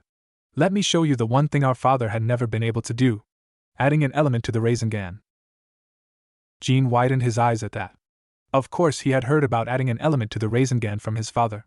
Minato mentioned that he could not for his life increase the Rasengan's power by including an element to it. And now, his brother, known for being the dead last, was going to do it? Said Jinchuriki could not believe it. But he remained speechless. Naruto stared at his Rasengan, before a surge of chakra made its way to the Rasengan. Then, a second later, a thin thread-like ring formed around the Rasengan. And then another, and another. Before long, there was a dozen rings surrounding the Rasengan. The ring was spinning rapidly, like a saw. Like an atom, but except the central nucleus one sphere, it's bigger, and it's the Rasengan. The blonde started explaining what in the world he just did. This is one of my prototypes. I admit I have not finished the actual thing yet. But this may be the closest thing yet. Reaching calmly towards the wall, opposite of Jin's Rasengan ruined wall, he slowly made contact between the wall and the sphere. Before the whole class' eyes, before the wall even touched the orb, it was ground into fine dust. It is hard to explain it in words, but from the way I visualize it, I assure you, it looks pretty fucking awesome. Before long, there was large smooth crater adorning the wall. Of course, it could be much more powerful, but I would not risk destroying the whole academy just to beat that, as Jean put it. Everyone looked like the person from the painting The Scream Mouth Agape, eyes shocked and surprised. But Jean looked on with contempt, pure hatred and disdain in his eyes. And Naruto did not realize the severity of his actions. The academy released the students early after the Genin exam was completed. They had to collate the results and determine team assignments. Seeing nothing to do, Jean returned home together. Naruto, not wanting to show his brother his training, went along with it, knowing that if Naruto said he was going to train, there was no doubt Jean would follow him. On the way home, Jean had to barely repress the cocky smirk on his face. Naruto unknowing of his brother's agenda. Once they reached the Namikaze mansion, Jean immediately went off to find his father while Naruto went to his room in order to try to meditate. Meditation was a frequent hobby of Naruto's. It kept him calm and often cooled him down a particular agonizing event. He found meditation a simple yet complicated practice. It required a calm and even blank state of mind. Those that could not keep from thinking stuff were just left sitting there, not accomplishing much. A few minutes later, Naruto was in his room, finally settling into the calm and almost tranquility of his room. His room was simple, only containing very basic furniture. A bed, a study desk, a wardrobe and a bookshelf. On the windowsill was a simple bonsai tree he had cultivated since what happened 4 years ago. Okay, quick A/N. In my timeline, graduation is at 14. I kinda messed up the timeline, I guess. If you had read my other stories, the age of graduation is always 13. The peaceful atmosphere was suddenly broken by his door being broken down. Naruto opened his eyes and was treated to a foot flying towards his face. He quickly rolled out of the way and stood up, but a fist found its way to his gut. Minato glared fiercely at Naruto. His fist buried in the younger blonde's gut. Pure wrath downed the Hokage's face, while Naruto was merely shocked and scared. He hoped this was not real, but the pain in his stomach told him it was. Sometimes, Naruto just really hated this village. You used my jutsu and humiliated your brother in front of the whole class. The fact that you stole my own technique angered me. But to show up your brother in front of his peers is unforgivable. The yondaime spat before another fist smashed Naruto's face. The newly graduated genin glared at his father on the floor. His heavily bruised right cheek was swollen. His father could hit really hard. You little bastard. I believe it is time to teach you a fucking lesson in respecting your superiors, Minato declared while cracking his knuckles. What he said translated into I am going to beat you up for disrespecting your brother. Naruto only closed his eyes before rains of attacks rained on his body. 10 minutes after, Minato left the room. His fist was covered in blood, though not a drop his own. Naruto lay on the flood, broken and battered. Bruises and cuts covered his entire body. His shirt had been ripped off by his father after said Hokage noticed thin metal plates in between the fabric. Why? Naruto whispered as his consciousness threatened to leave him. He weakly drew a rather complicated small squarish seal with his own blood on the floor. Naruto formed a serpent hand seal and focused a large amount of chakra in his hands. He then directed the chakra to the seal he drew and released a hell breath as his wounds began to heal. Healing resuscitation regeneration technique.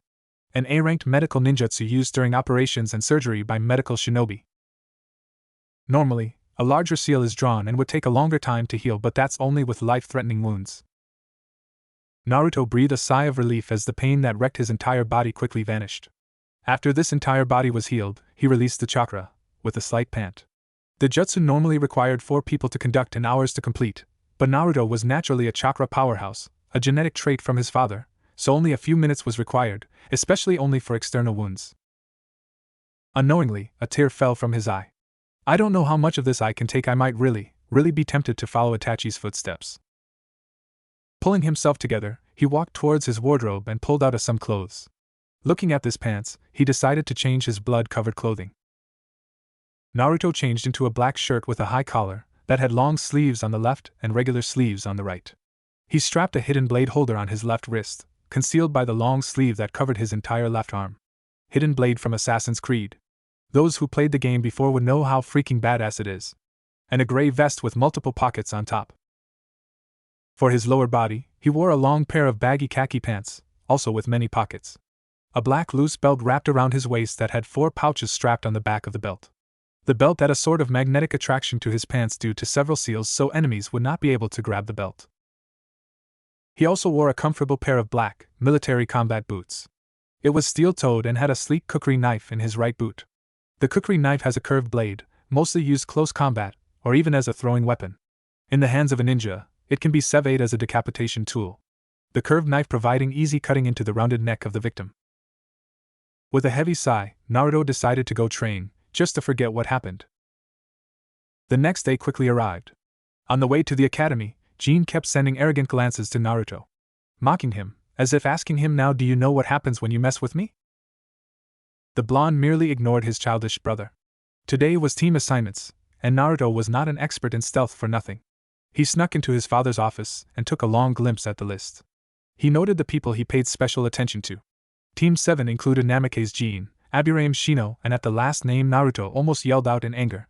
Hyuga Hinata. Sensei being Hatake Kakashi. Team 8 included Inuzuka Kiba, Ino Yamanaka and Akimichi Chuji. Quite a reasonable team. Kiba was the tracker of the team. Ino, the information gatherer and capture specialist. Chuji the main assault and tank of the team. Their formation was, find, immobilize, crush. Sensei being Sarutobi Asuma. Team 10 included Namake's Naruto, Nara Shikamaru and Kurigane Kagami. This team, however, made no sense to Naruto. They probably piled anyone left over into this team. But Naruto was indifferent to his teammates, maybe slightly glad. Shikamaru wasn't bad. He could have gotten worse, of course. Besides, from what he had observed, Shikamaru was a genius nearing Naruto's caliber. Only his lack of motivation prevented him from soaring to high places. Kagami was not bad as well. Though not a genius, he could still hold his own against a fight. He was 5th place in the boys' ranking system. He was a basically unknown character. Nothing special, completely inconspicuous. He was just one of his classmates as much as Naruto figured. The blonde would have to observe him a little more if he was going to be his teammate. Just so you not be confused, let me explain the ranking system. Jean was 1st, 2nd being Shino. 3rd Kiba. 4th, and OC 5th being Kagami. Though Naruto was pretty sure Kagami or anyone above him could take on Jean with no trouble. But it was his sensei that surprised him. No, he was astonished, astounded, stunned, stupefied, dumbfounded, flabbergasted and every other synonym that exists. His sensei was Danzo. How was that even possible? He was once an ANBU commanded, not to mention he was already nearing his 70s. Danzo was already retired, but why was he a sensei now? What was his father thinking? It appeared that Naruto had to get what he wanted to know from Danzo himself, and the very idea appalled to him. In class, Iruka spared no delay. He gave a boring 5-minute speech to the newly graduates, about shinobi responsibility, and the dangers of being ninja, so on and so forth. After that, he immediately got to announcing team placement. Team 1 to 6 was merely cannon fodder, so fast forward to after team placement was announced. After every team was fished away, only Team 7 and Team 10 was left. Glances were thrown between the two teams, but only Shino and Naruto remained impassive and ignored the other team.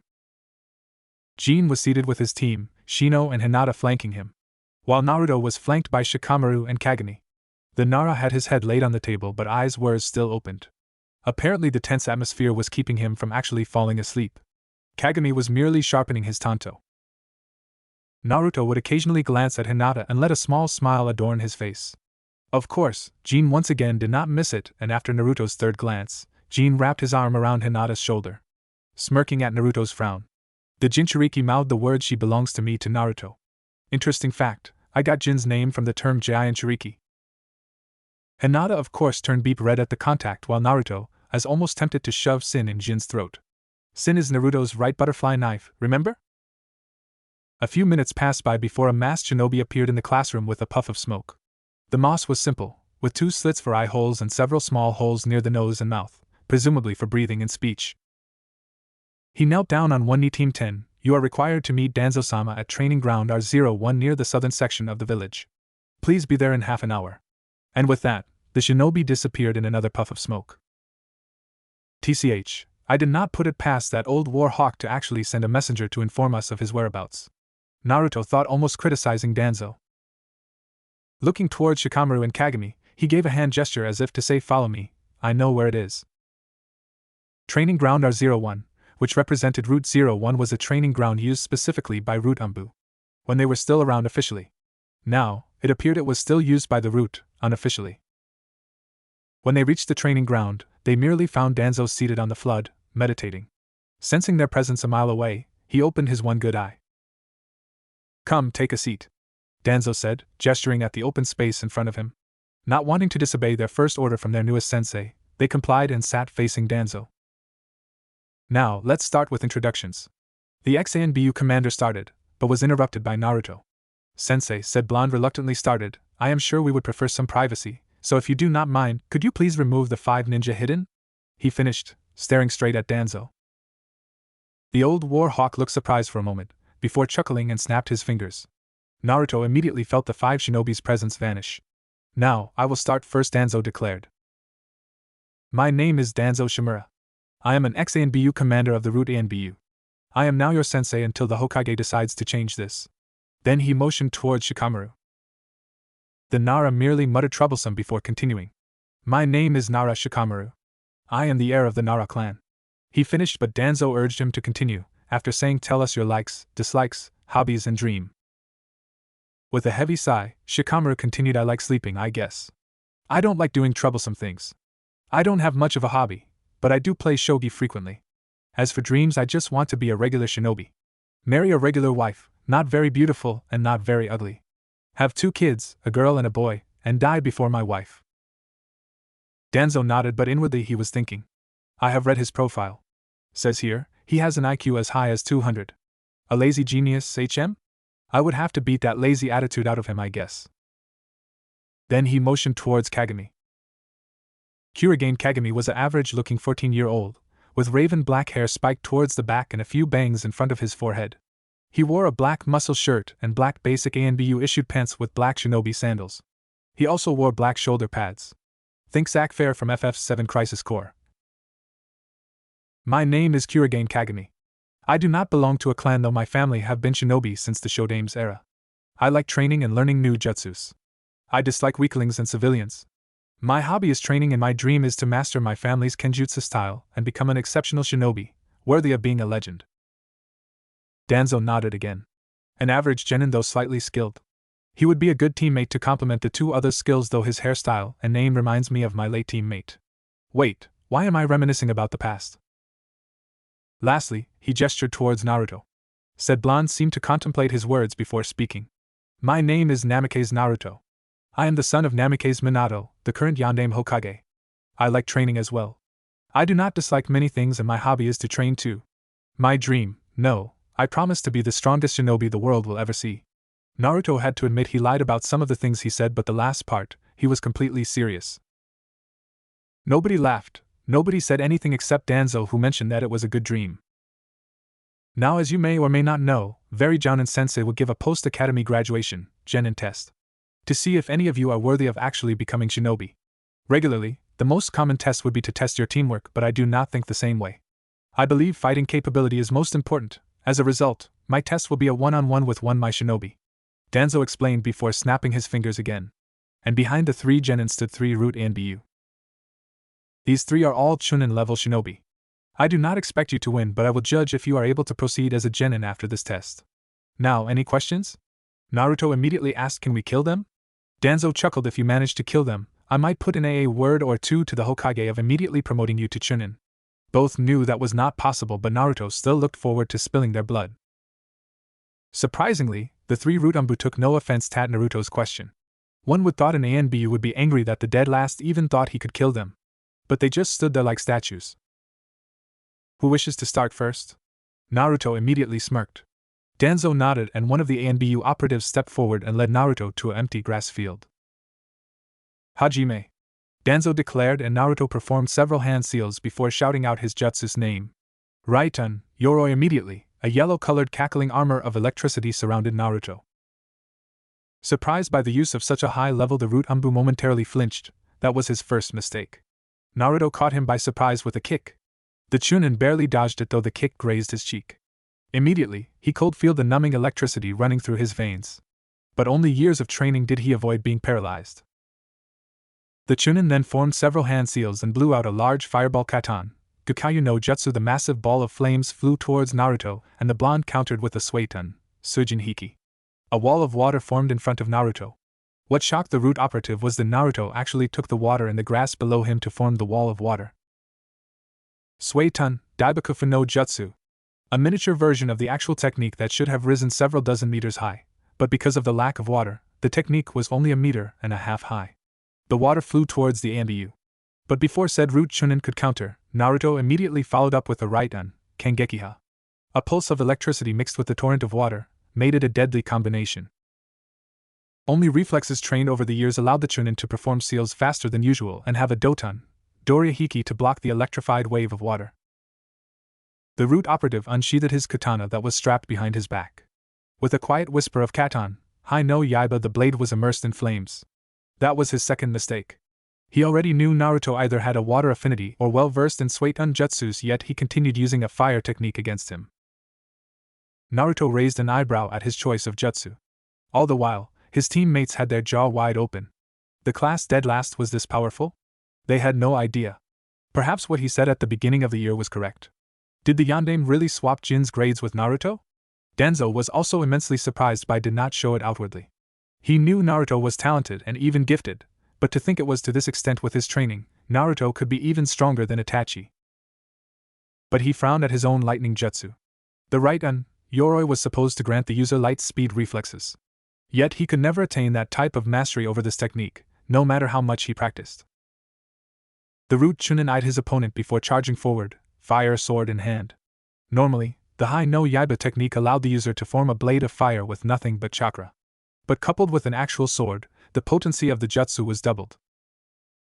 Naruto smirked at the simplistic way the Chunin attacked him. Forming several hand seals, Naruto yelled Futon, Kaze Taiku, wind resistance, and suddenly the Chunin felt a force pushing against him. It wasn't blowing him away, but as if something was preventing him from moving forward. It took at least thrice the effort to move forward. The blonde grinned and formed several hand seals. Futon, Tempesta no Mai, Dance of the Tempest. And a second later, dozens of wind blades appeared all around the battlefield. The next thing the Chunin knew, they were all flying at him. He tried to jump away, honest.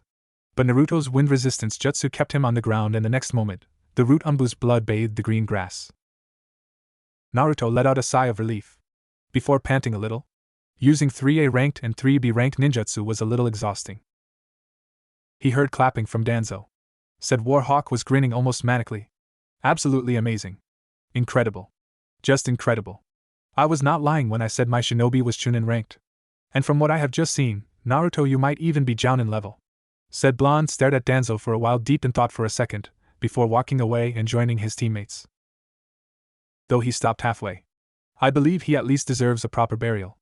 Naruto mentioned before forming several hand seals Doton, Tsuchi no Mai So, earth burial, the ground around what was left of the root Chunin wrapped around it, and dragged his remains below ground. He then sat down with his teammates, unaffected by their stares and awestruck looks. Next Danzo merely said, and another of his ninjas stepped forward. This time, Shikamaru stepped forward and they were led to another field. Hajime. And the battle started. Neither moved. Both looking at their opponents, trying to find a weak spot in their stances. And after a minute of the stare-off, Shikamaru grinned. He threw several kunais and shurikens at the Chunin, at the root operative countered with his own projectiles. The battle unofficially started and both the Chunin ran towards the Nara. Unsheathing a tanto similar to the late root Chunin, he prepared to slash Shikamaru. The Nara merely dropped a smoke bomb which burst into large quantities of purple-colored smoke, and jumped out of the way before an explosion rocked the field.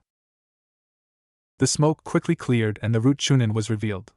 A little roughed up with a few slight burns on exposed skin, but nothing serious. What the root operative thought was an escape method turned out to be a dangerous trap. He had not seen the genin drop the explosive tag when the smoke bomb obscured his sight. Shikamaru smirked. Him hurting the Chunin had guaranteed his passing of the genin exam, but to give up now was too troublesome. More troublesome than continuing the fight. The only way he could win was to successfully use the shadow possession on the enemy. A few plans was already running through his head, but each of them was almost improbable. Then something clicked in his head. Of course. It was so simple, yet he did not see it before.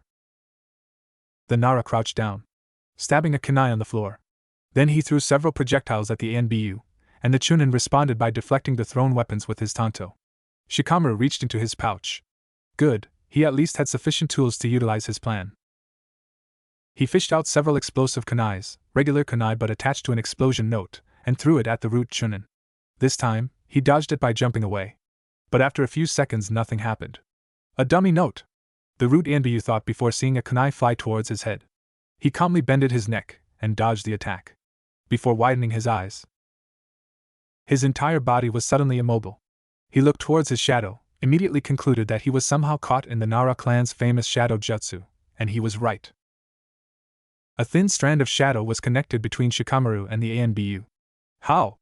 Naruto smirked, as did Danzo, but Kagami looked confused. Shikamaru's plan was simple. When he stabbed the kunai into the ground, he did not do it just for nothing. The Nara discreetly activated the shadow possession technique and he enveloped the kunai with his shadow. Then he threw several kunai and shuriken at the ANBU to make him think the unskilled genin could only throw projectiles and nothing else. Before pulling out the explosive kunai. That was the epitome of his plan. He threw those kunai in order to force the Chunin into another position, as well as to distract him. As the technique he was going to use needed a clear straight path with no shadow hindering. With a few seconds of distraction, Shikamaru found an opening. He plucked out the shadow-imbued kunai from the ground and threw it at the root Chunin. A strand of shadow was connected to the kunai's shadow and to Shikamaru's shadow as it flew to the root operative. And just like he predicted, the root ANBU believed the kunai was as poor effort to injure him while distracted, and merely bend his head to dodge it. That was when the strand of shadow connected to the ANBU's own shadow. Kage kunai main no jutsu success. Shadow kunai possession, Shikamaru declared, smirking. I can't believe I was caught in that shadow jutsu. No, it was not luck. It was a plan that used my own arrogance against me. This kid is a genius, the ANBU operative thought while mentally praising Shikamaru. Normally, this would be where I defeat you, but, Shikamaru started. But that'd be too troublesome to do, so I give up, he ended while releasing the jutsu. He stood up and walked back towards his teammates. Danzo looked pleased. Though the young genin had not defeated his ninja, it was still quite an accomplishment. Nara Shikamaru pass. Next, Danzo said, and the last root Chunin stepped forward while Kagami unsheathed his tanto. Seeing the genin take out his sword, so did the root Ambu. Upon seeing his opponent's tanto, he immediately kept his tanto. The root Chunin raised an eyebrow but did not say anything. Then Kagami unsealed the katana. The katana looked simple, but had an awe-inspiring aura. A swallow was engraved near the scabbard mouth, and the handle was wrapped in fine silk. Kagami then spoke. Allow me to introduce myself again. My name is Kurigane Kagami, user of the Shigure Sauen Ryu. Kagami started. This is my companion, Shigure Kintoki. He gestured towards his sword. Seeing his student was Finisai, Danzo declared Hajime. Shijiku no aim. Axle of Rain, he shouted and charged forward and attacked with a swift thrust. The root operative jumped back at the last second. Atsushi aim. Duplicate Rain, Kagami shouted, and using his Suigun chakra, he formed a tidal wave of water with his sword. His reflection could still be seen through the water though. But suddenly, a glint of light came from above which caused the root Chunin to look up and saw a sword strike headed towards him. He quickly dodged. Kagami slashed downwards, narrowly missing his target. Using the lack of distance as an advantage, he yelled his next attack. Samidare. Early Summer Rain, and slashed towards the right. The root Ambu again barely dodged the attack but did not foresee the next slash. Midway of the slash, Kagami dropped his sword and switching hands, he slashed upwards with his left hand. A small cut found its way the root Ambu's arm. Seeing his attack failing, Kagami jumped back immediately and panted heavily. That combination of attack almost exhausted his repertoire of his family's kenjutsu style. But there was one move though, well, it was do or die. But before Kagami could do anything, the opponent charged forward, tanto in hand. Kagami smirked and jumped up and slashed downwards. His katana landed on the opponent's tanto. But the root Chunin widened his eyes, his body unmovable. The genin smirked before declaring his attack. Attacco di Squalo. Attacco di Squalo is a shockwave attack which turns a powerful blow into an oscillating wave that stuns the opponent's muscle, leaving the enemy immobile. Kagami's smirk widened and knocked the root Umbu out with the blunt side of his katana. Or so he thought. The root Chunin immediately disappeared with a poof. Do you think you are the only swordsman? And suddenly, Kagami's world blacked out. The Chunin Kagami had thought he struck down stood before his fallen body. Dance of the crescent moon, he muttered before heading back towards Danzo. This time, the XANBU commander shook his head. Kurigane Kagami fail. It was regretful to say the least. The boy had potential, but was too blinded by arrogance to see a simple trick. He then ordered the root Chunin to place Kagami's body leaning against the tree, and after doing so, the second and third root Umbu promptly disappeared with a poof of smoke. Congratulations, you two passes, Danzo said while Naruto and Shikamaru gave each other a look. What about Kagami? Naruto asked. Danzo shook his head. The other genin failed my test. Shikamaru glared at Danzo. Though Kagami and him were not close, he was still his teammate. Why? He did good against your shinobi. He tried to defend his unconscious teammate. He lost. He believed that he won and could not see past the simple B-ranked Kenjutsu technique due to his cocky attitude. I will repeat myself once more. Danzo glared at Shikamaru. He failed. The Nara looked unsatisfied with the answer but knew better than to argue. Naruto had no outwardly expression, but he did ask a question. What happens now? Genin teams are supposed to be four-man cells. Danzo nodded. Your failure of a teammate shall be replaced with a genin on standby due to insufficient numbers. Now return home and rest well. Tomorrow you will be introduced to your new teammate and start missions. Is that clear? Danzo asked. After seeing he only received reluctant nods, he asked again, this time louder. Is that clear? Both genin replied yes, sensei. Good. Danzo entered the Hokage's office reluctantly, knowing that the irksome Hokage was in the room. How he hated that blonde brat. He was only that chair because the Sandaime was too stupid to realize what a lousy leader he is before naming him as his successor. But he still had to get the mission before meeting his team. Team 10 reporting for a mission. Minato. The Hokage eyed Danzo with disdain, angry at the blatant disrespect Danzo was showing. But then again, he could not do anything anyways. Danzo was too important to Konoha to simply disappear. You will address with as much respect as my title deserves, Danzo. The blonde shot back with his disrespect as well. The old war hawk glared at the impudent whelp. If it was not for protocols, he would have just taken a mission scroll from the table and walked away. But he had to keep formalities, and as much as he hated it, he would have to comply. Understood, Hokage-sama? Minato smirked, thinking he had won. The Yondaime randomly picked a scroll from desk and offered it to Danzo. The XANBU commander looked at the mission's rank and immediately frowned. I believe my team deserves a much higher rank than a simple D-rank chore that pays next to nothing. Minato almost laughed. Please, do not tell me you believe a team with the dead last and second last qualifies for even a C-ranked mission. Even a D-rank, I believe, would be too much for my son. Danzo merely stared on. Hokage-sama, he spat out as if it was poison. My team is much more skilled and efficient than you believe. At least 2 or even 3 times better than any other genin team. Minato glared at him. Was that an insult? You just claimed my son's team to be weaker than your team of garbage. The warhawk smirked. Of course not, Hokage-sama. I did not meant for my words to be taken to offense. I am merely stating what I think. My team is better than your son's genin team. That is all. The blonde Hokage growled. He snatched a B-ranked mission from the desk and shoved it in Danzo's hands. Well then, let's see how your useless team survived this. The root commander smirked. Thank you, Hokage-sama. And he turned around to leave. Hook, line, sinker. Too easy, Minato. You are too easy to manipulate because of your arrogance. Too brash and headstrong, like I had told Sarutobi. Naruto was leaning against a tree while waiting for Danzo, while his other teammate, Shikamaru, was lying on the ground asleep. The blonde genin eyed the lazy genius with curiosity. Sleeping, was that all he did? If the Nara could put in half of Naruto's efforts, he could be a very skilled shinobi. But what was holding him back? Fear of rejection? Fear of corruption? But was there even a need to fear anything when you could be one of the strongest shinobi in the world? But knowing and familiar with the phrase, curiosity killed the cat, Naruto decided to leave Shikamaru be. After all, a nosy ninja is a dead ninja. The blonde would just go along, get along. After he becomes Chunin, they probably won't stay as a team anyways.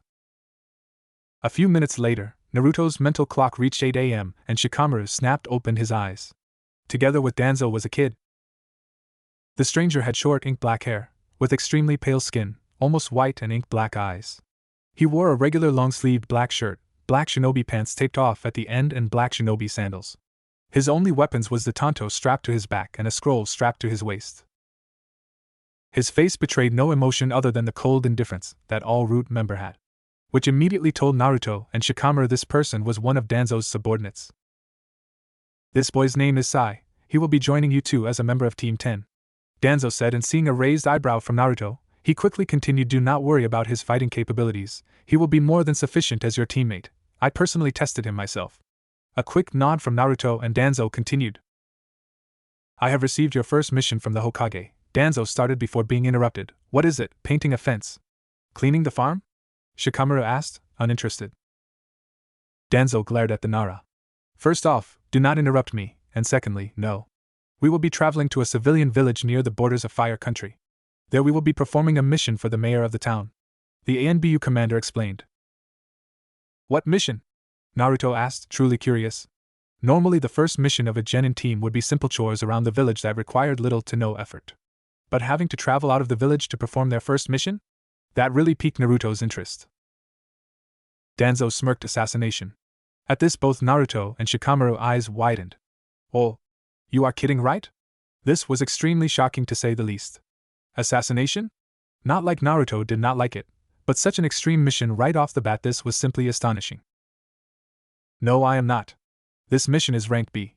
In this village, there is a civil war going on.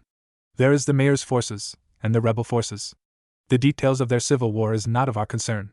We were hired to assassinate the leader of the rebel forces, in order to outright flatten the rebels' morale. Danzo explained, eyeing the genin's reaction. Naruto looked calculating, a little excited and still retained the initial shock, while Shikamaru had a mix of apathy and astonishment. And Sai had no emotion whatsoever. Good, that meant Root trained him well. Our target's name is Yamamoto Shinji. He is considered a hero amongst the village for driving bandits away. But still that is none of our concern. We have received our target. There shall be no hesitation once the mission begins. So if either of you wishes to back out now, you will be sent on to the genin reserve list and be replaced. Danzo waited for an answer, though inwardly knowing neither of them would be willing to back out of this. Seeing no reaction, Danzo continued. Good, now, return and prepare for at least a 3-day trip. In an hour from now, we shall meet at the northern gate and head off immediately. You are dismissed. The two wasted no time and left, leaving Danzo and Sai. The Umbu commander turned to the pale genin. Sai, your role in this team is to be your teammates' support in battle. Do not do more than what is necessary, but you are cleared to do anything you have to. But most importantly, you are to watch them. Especially the Namikes. Understood? Sai merely nodded. Good. Naruto entered the Namikaze's mansion. He was greeted with the sight of his brother greedily inhaling a large bowl of what he calls the food of the gods, which was ramen. Jean was clumsily slurping the soup and spilling drops of the broth everywhere. That had to be the highest form of bad table manners. Noticing his presence, Jean turned to face Naruto, and the blonde crinkled his face in disgust. Strands of noodles were hanging off his face, while his entire lower face was covered in its soup. Without noticing his own little problem, Jean began to mock Naruto, mentioning his dead last position, and how useless he was, the usual. And as usual, Naruto merely ignored his brother, and went to his room to pack for his journey. He took a few pairs of clothing, quite like the ones he had on now, and sealed them into a storage scroll. Then he acquired some ninja tools from his brother's room. That idiot would probably think he misplaced them anyways. He left the house in 30 minutes after sealing a dozen energy bars. One of them would guarantee his energy for the whole day. Reaching the northern gate, he was met by Shikamaru, who was already gazing at the sky while lying on his back. Deciding to test his fellow teammate, he asked him, "What do you think of this?" Shikamaru lazily opened one eye and looked at Naruto, who was leaning against a tree with his eyes closed. "If you mean this mission, then I think it would be really troublesome." Naruto smirked at the underlying meaning of that word. "I agree." Their sensei soon arrived with Sai in tow, and they quickly left for their mission. The journey there was highly uneventful, though Danzo explained several of his rules. The first rule is to never show emotions in battle. The second rule was to never become familiar with their client, or other people there. The third and most important rule was to never have any emotions for anyone other than yourselves. They soon arrived at the village within a one-day trip. Team 10 was currently staked out outside of the village's surrounding forest. Merely 2 guards were posted at the village gates, and from the looks of it, 4 Konoha shinobis weren't going to be let in easily. Of course, they were not supposed to reveal themselves just yet. This B-ranked mission was to be a covert mission. A strictly stealthy assassination that would not be traced back to Konohagakure, otherwise assassinating a civilian without ninja guards would be only considered a C rank at most. It would be too easy to sneak in and kill the leader in his sleep, or even a well-thrown shuriken or kunai would be capable enough to kill him.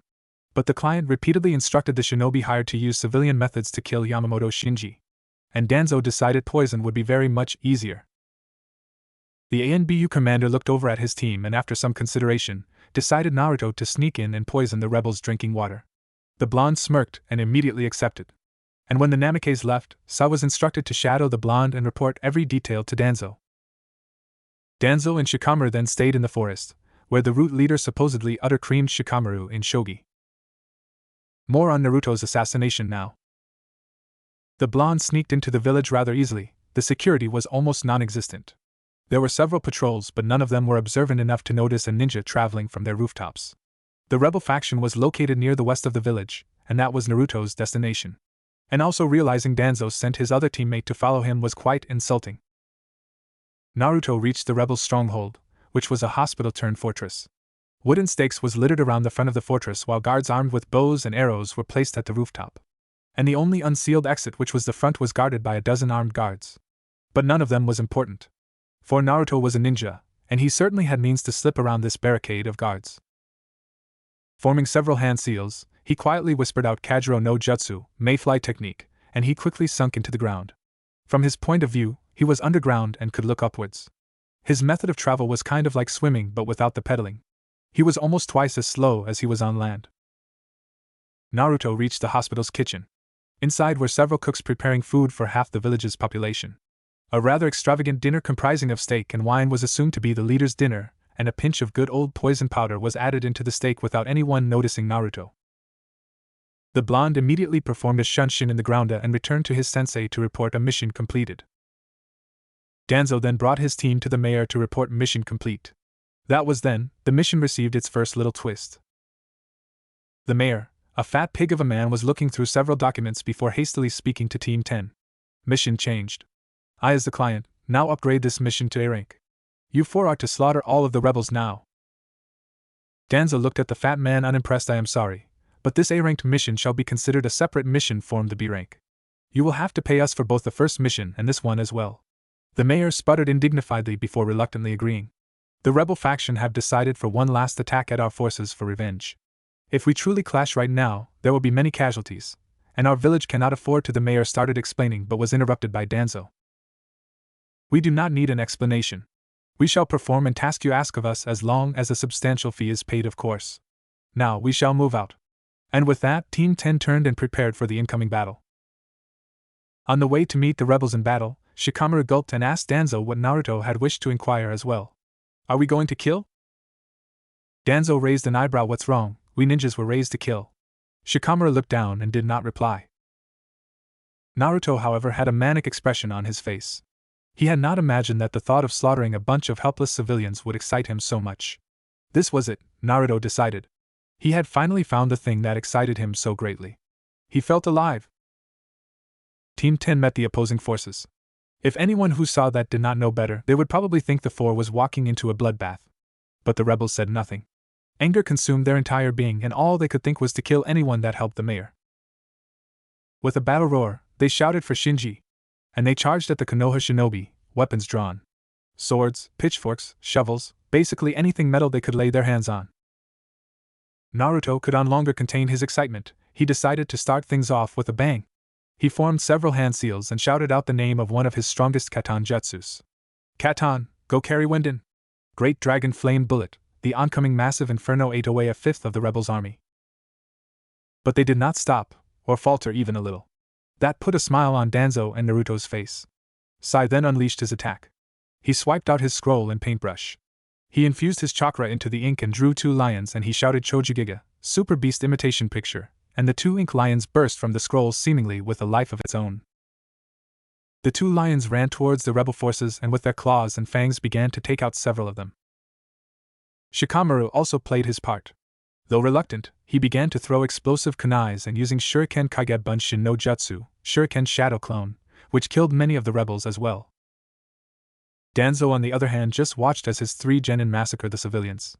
Though armed, they were no match for highly trained shinobi after all. With Naruto, the blonde was enjoying himself far too much. His kunai was slitting throats here and there. The Namikes then formed several hand seals. Futon, Daikametachi no Jutsu, Great Sickle Weasel Technique, and watched in morbid fascination as blades of wind sliced apart multiple sword-wielding fools. Blood bathed the entirety of Naruto. Liquid dripped down his hair, a mixture of sweat and blood. Not a drop was his own though. Jaya ha ha ha. He manically laughed, the scent and sight of his work excited him. His hands trembled in anticipation as he immediately turned around and dug his hands into a civilian trying to backstab him. Naruto reached deeper into the person and after finding what he wanted, he ripped his arm out holding onto a beating heart. Arg! The victim screamed, and dropped to the floor, his chest open with blood gushing out. The blonde crushed the organ in his hands and returned to his slaughter. His eyes looked about, trying to find worthy prey and noticed a bunch of quivering men cowering in fail. But after seeing this horrendous mass murder, their gusto dispersed into thin air. This wasn't what they wanted. This was not what they had imagined. They came to get revenge for their hero, but this was a nightmare.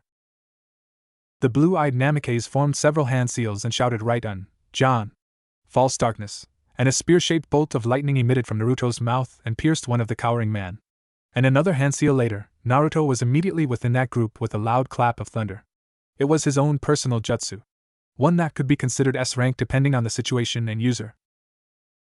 Raiton, Kaminari Kawarimi, thunder substitution, was a technique that allowed the user to replace itself with electricity. It could only be used by people with a lightning affinity. One of Naruto's own creation.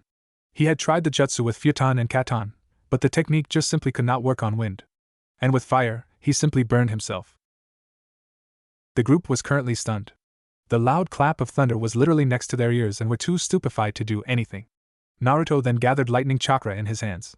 Raiton Sanda Apu, thunder up, and pressed the lightning chakra into a round ball. The blonde smashed the ball into the ground, causing a huge explosion of electricity, killing the group and those around. By now, only a tenth was left of what was a large force. Shikamaru's mass number of projectiles and size ink lions managed to dispatch a fifth of them, while the rest was finished off by Naruto. The survivors began to retreat in fear. Though Danzo would have none of that. His first show of shinobi techniques appeared in a stealthy show of skill. The 100 or so people began to drop dead one by one as they were cut down by Danzo in surprising speed. A minute later, all of them were dead. Now, the exhausted Team 10 returned to the mayor's manor and reported a mission well done, in which the fat pig flinched at the sight and smell of blood and gore all over Naruto. But what really sickened him, though, was the manic smile on Naruto. And with the blonde Namikes, he just found what was his calling in life. Team 10 reporting a mission completed, Danzo monotonously said, with his team flanking him. For the most part, Minato was simply looking shocked and surprised that Danzo's team survived. Surely, a B-rank mission would cause at least his son's death. Gee good. Head over to the mission counter to receive your pay. Oh, and Gaki, Minato referring to Naruto. Don't worry about the money, I will be keeping it for you. And the Hokage smirked. Naruto widened his eyes slightly but merely nodded. He should have seen this coming a mile away. That was when Team 7 arrived. Yes, his brother's team. Jean bounced in with a grin on his face with Hinata and Shino in tow. The Hyuga blushing and poking her index fingers together, and the Aburame silent as always. Team 7 was at the very least a functional team. At the very first day, Jean had expressed to Shino of his position as top dog in the team, which meant he wanted Shino to follow his orders. In which the Aburame replied rather blunt reply in the negative. Jean had immediately threatened Shino with the loss of his career. The silent Kakaichu-wielding genin who was quickly beginning to all respect of the Kyubi Jinchuriki, merely ignored the arrogant imbecile, which angered in which a punch was thrown by Jean to put Shino in his place. The Aburame had to pinch himself to believe that the Rookie of the Year was charging him like a civilian. Shino merely sidestepped to the right, and Jean almost tripped himself. The Namikes glared at Shino and was about to use a jutsu when their conversation was interrupted by Hinata. The Hyuga quickly placed herself in front of Jean, and raised the hands beside her. Stop bullying Jean-kun, Shino! Seeing the legendary, Byakugan glare, Shino, out of courtesy really, apologized and walked off. Now, Jin and Shino had been rivals, as the Namikes called them, ever since. Currently, Team 7 appears to be requesting for a mission. Kakashi followed Team 7 a moment later. Team 7 reporting for a mission, Sensei, Kakashi said professionally. After the loss of Rin and Obito, Kakashi had been devastated. Minato, in order to help his student, initiated Kakashi into the ANBU. To allow the never-ending AS-ranked missions make the copy ninja forget about the two. Well, the Hatake did in fact, got over the death of his two teammates after a while. But it was commonly known that if Minato had died during the QB attack, Kakashi would probably break. The silver-haired Nin was now the Jounin sensei of Team 7. Only being pulled out of ANBU by the same person who sent him there to train his son. While Minato and Kakashi were discussing which D-rank mission to give his team, Jin spotted Naruto over with his team. Ignorant of the fact that the ex-Anbu route commander was standing right next to Naruto, Jin stepped forward and started laughing at him. What happened, Dobe? You and your trash team took 3 days to complete a D-rank? The brown-haired Jinchuriki continued laughing himself silly at his supposedly funny insult.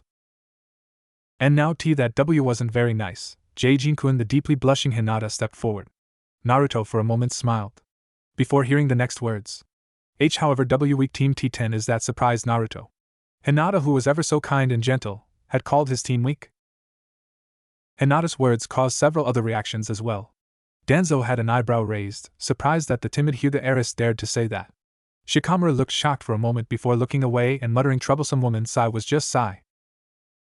By now, the third member of Team 7 had already learned to stay away from confrontations like this.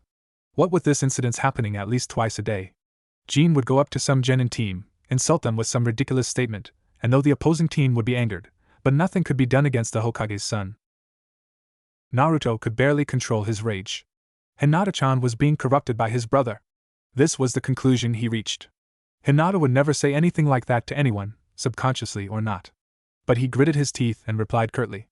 No, just from an A-ranked mission. Jin's eyes narrowed in disbelief, that upon the look of the mission scroll with A-rank written on it, anger took over his narrowed eyes. He quickly turned towards his father and Kakashi and demanded an explanation. Tusan, how could Naruto Baka go on an A-ranked mission, when all we did these past 3 days were D-ranked chores? Shino had to roll his eyes at that. On the last mission, Team 7 was to paint a civilian's fences. Though once the client had seen Jin, she immediately invited him in for cookies and milk while the rest of the team worked under the hot sun. His female teammate even praised how famous Jin was getting while clumsily handling the paintbrush. Obviously, the heiress of the prominent Hyuga clan had never done such menial work.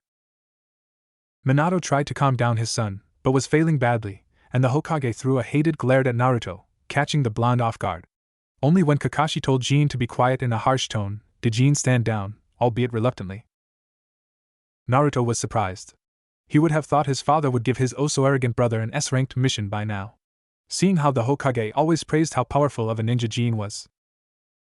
By now, Danzo already had enough of this nuisance named Jin and decided to leave, and Team 10 followed him. They were soon outside the Hokage's tower, and Danzo abruptly turned around.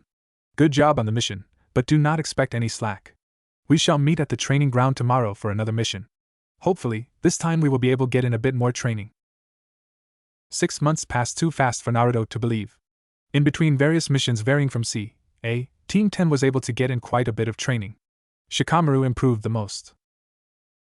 Danzo had, as he promised to himself, beat the lazy attitude out of Shikamaru.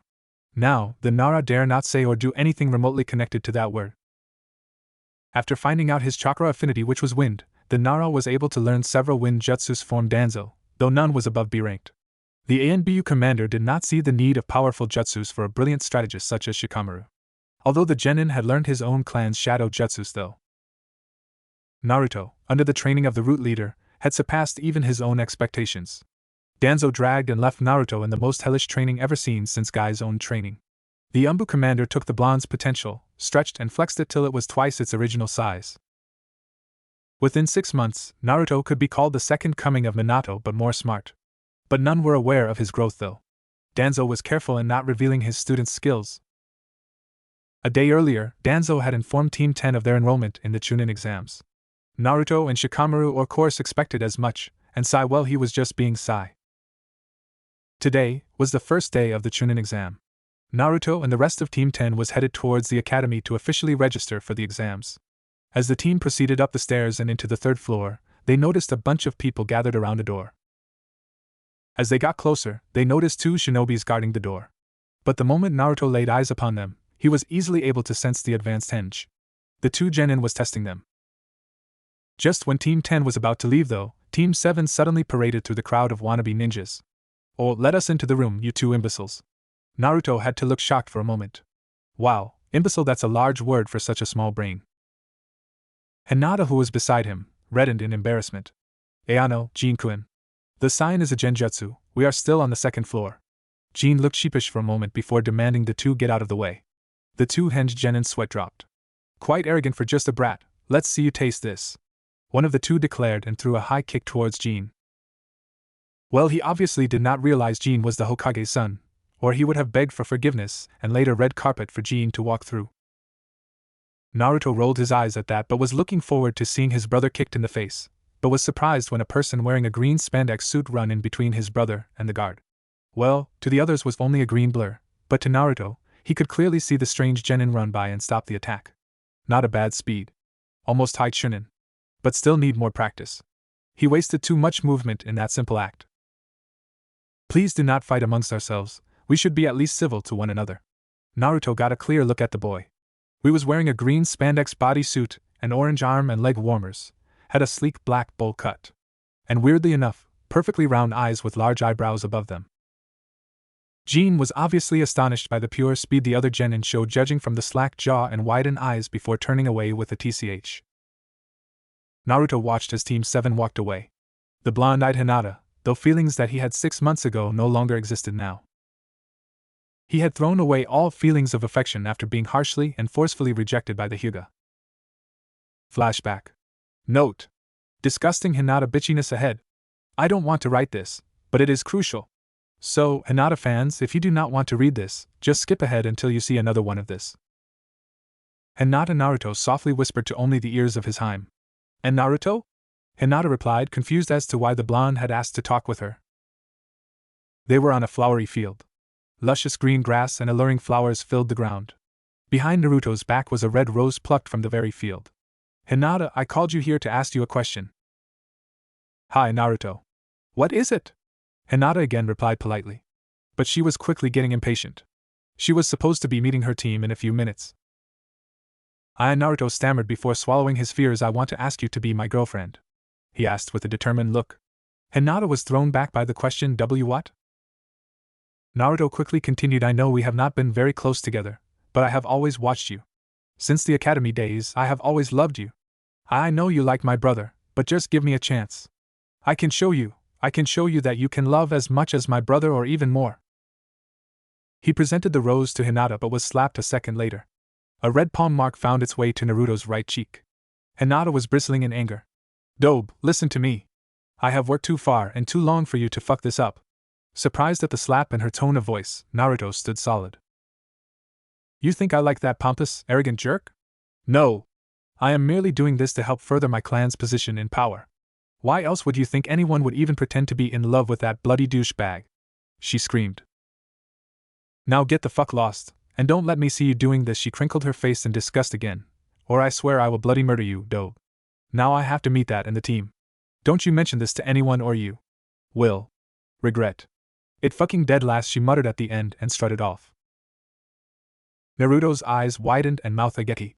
All this time, all this effort. Tears threatened to stream down his cheeks. But he held it back in. It was then that the last line that connected the village to Naruto was severed. Flashback end. Well, I did not have doing that. It was unpleasant, and just completely sickening. Before you bitch and whine about how Hinata is not like that, this is my story, so it will be great if you not flame things I already know. Thanks. Naruto was just indifferent to Hinata nowadays, and her admittedly charming Naruto shook his head. He had to clear these thoughts. She had after all announced to Naruto of her dislike towards him. Now, Naruto just wanted to get this exams over with and get to Chunin rank. But out of the corner of his eye, he noticed the bowl-cut genin gazing at Jin. A smirk found its way to Naruto's face as he saw Lee follow Jin. Interesting. Using hand signs, as in sign language, he told Shikamaru and Sai to wait for him at the real classroom. This he had to see. When Naruto arrived, the spandex-wearing boy introduced himself and challenged Jin to a fight. His brother looked at the genin once over and gave an arrogant humph. Hinata urged Jin to not fight as they only had a little time left to register, but as usual, Jin declared a minute was enough to bring down this weakling and charged towards his opponent. The newly named Rock Lee was surprised. The speed of his opponent was unbelievably slow. He had not expected the famous son of the legendary Yondaime Hokage to be so weak. A single punch buried itself into Jin's gut, and the Jinchuriki flew away, unconscious immediately. Lee looked at his fist, then at Jin. A genin that had genius never seen before should have been able to dodge that attack, if not lock it. He hardly even tried. Naruto shook his head at the utter pathetic situation and jumped down as Lee was about to leave. Greetings. My name is Namake's Naruto. Lee's eyes widened and turned back. Then you must be Jin-kun's brother, no? The blonde nodded. I heard you were the dead last of the class. But it does not matter. Even I, who was the dead last of my class, had found the way of youth and is now youthful to the extreme, Lee shouted, pumping his fists in the air. Naruto nodded slowly. Right, well, I am here to test myself against who I believe to be the genin strongest in taijutsu. You, Rock Lee, said Genin, formed an O with his mouth and relaxed himself into a loose fighting stance. Then let us begin your most youthful spar.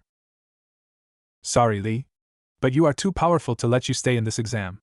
I will not let my chance of being promoted be compromised in any way. Naruto thought darkly as he himself settled himself into a loose fighting stance. Seeing as the blonde did not attack, Lee took it upon himself to initiate the fight. One moment he was standing opposite to Lee, the next he was beside Naruto, his kick caught by the blonde. Not fast enough. Lee, please be more serious, Naruto muttered and pushed back his leg. Said Genin, only smiled brightly. At least this Naruto character was not as weak as his brother. Perhaps he made a mistake? This must be the genius Jinchuriki everyone was talking about. Lee once again reappeared in front of Naruto, Konoha Senpa, and a kick flew towards Naruto. Anger at his lack of motivation, Naruto gave a swift punch to Lee's gut, and he flew back. The spandex-wearing genin almost threw up his breakfast. I said be more serious. That attack was not even half your speed and strength, Naruto demanded. Lee had the decency to look sheepish. It seems I underestimate you, Naruto-kun. Very well, from now on, this is my full power, Lee declared, and Naruto found his fist too close for comfort, but Naruto was still faster than him. The blonde gripped his opponent's wrist and sent a jab towards Lee's face. But with his reaction speed, Lee was easily able to dodge the jab, but found himself at the receiving end of Naruto's foot as he was kicked away. Through intense training, did Naruto learn to multitask and control several of his limbs in different motions at once. Lee clutched his chest, which, coughing, the kick had knocked the wind out of his lungs. That was not your full power. Take off those weights, Lee. There is no sense in defeating an opponent limited by hunks of metal. Lee looked shocked that his opponent knew he was wearing weights, but although he was reluctant, he removed the weights and placed them on the ground gently. Which meant he dropped them from shoulder height and created a large crack in the ground. This time, Naruto-kun, I will give my all. And Lee reappeared in front of Naruto, Dai Konoha Senpu. Great Leaf Whirlwind. The blonde smirked. This was what he wanted to see. The Namikaze raised his knee and drived his elbow downwards at the same time, catching Lee's leg right in between the two limbs. Naruto then drove the elbow down with greater force, effectively shattering the bone.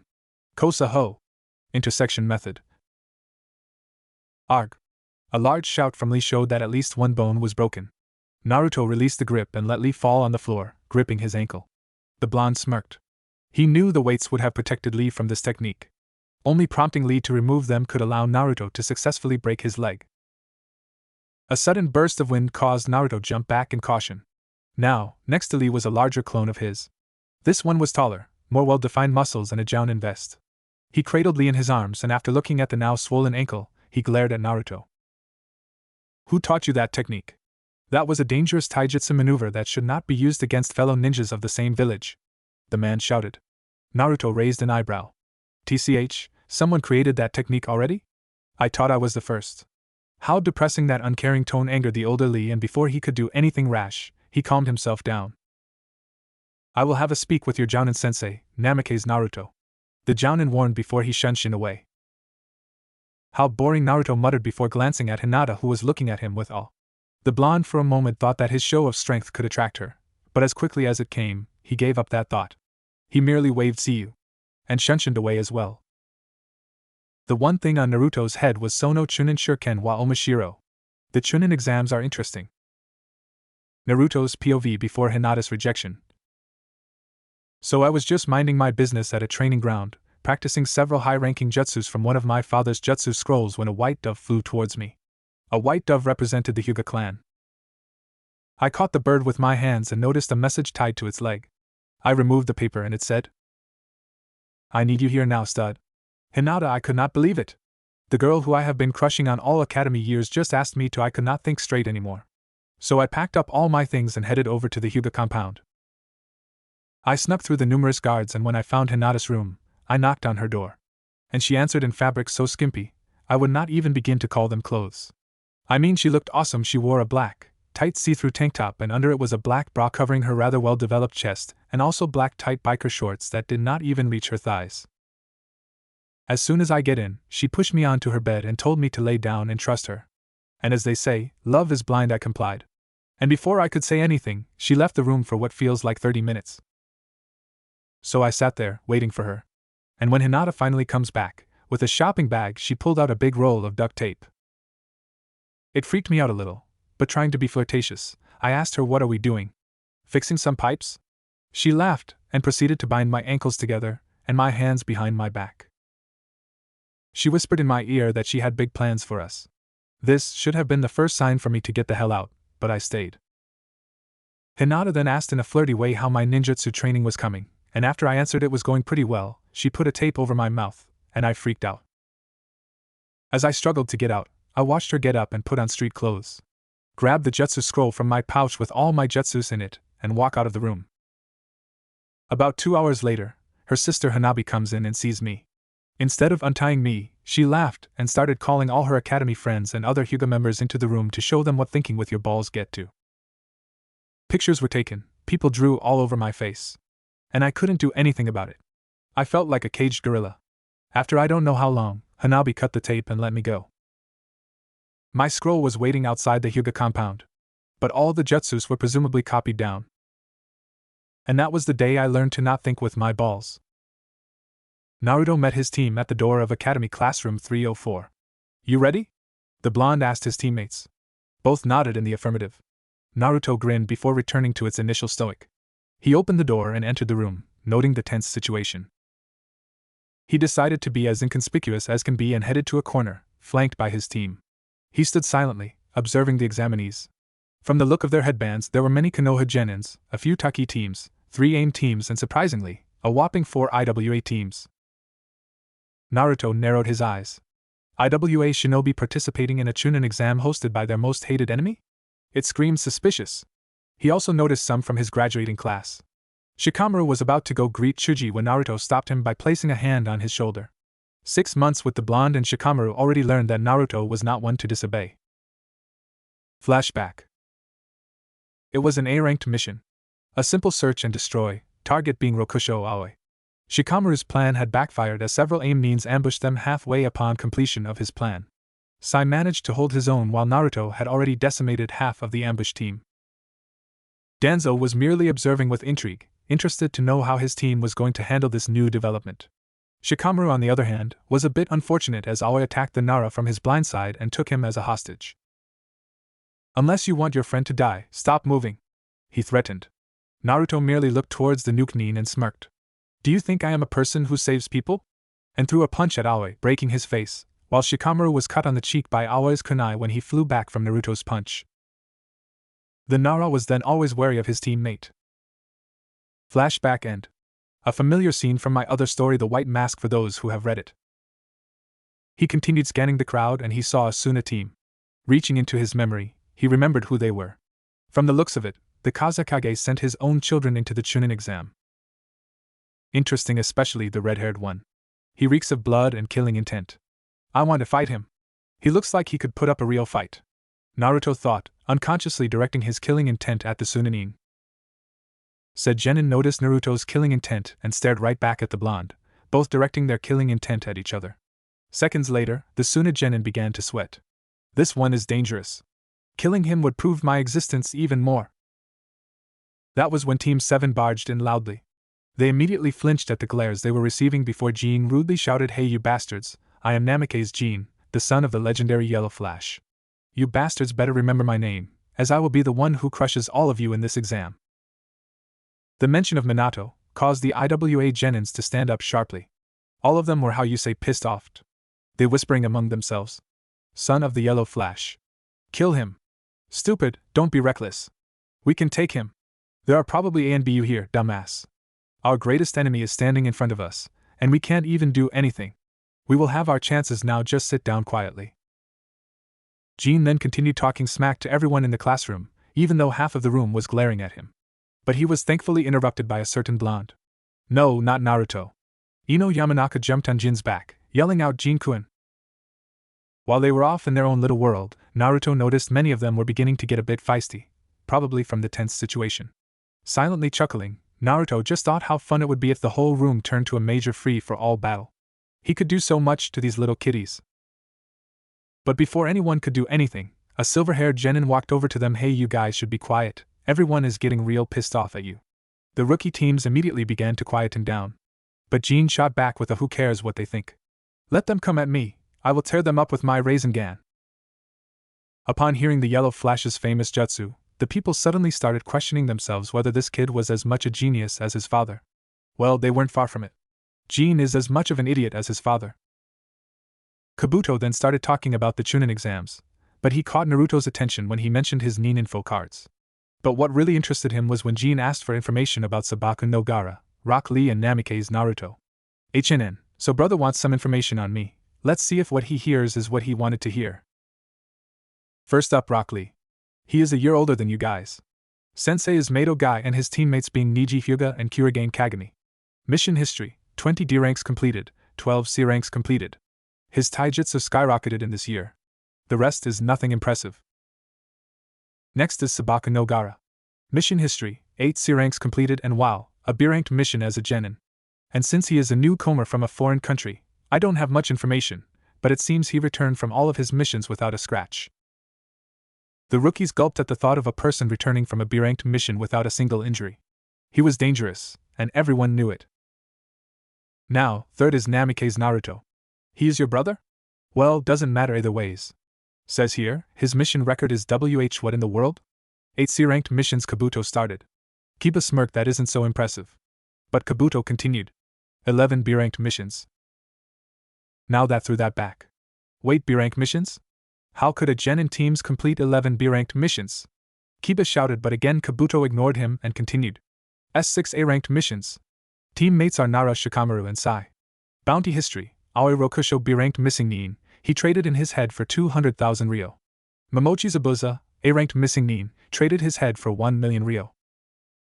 Jean widened his eyes at the name of the Demon of the Mist. His team had fallen back once Kakashi was caught by Zabuza in his water prison technique on their first C-ranked mission to the wave. When the Hataki had been caught, Jean was about to save his Nissan, but a cut on his cheek from Zabuza's Mizu Bunshin sent him running away with his teammates. Kakashi, however, managed to escape from the technique, and when he returned to his team, he looked fairly disappointed at Jean. The mission was of course a failure, and Wave Country was dominated by Gato since.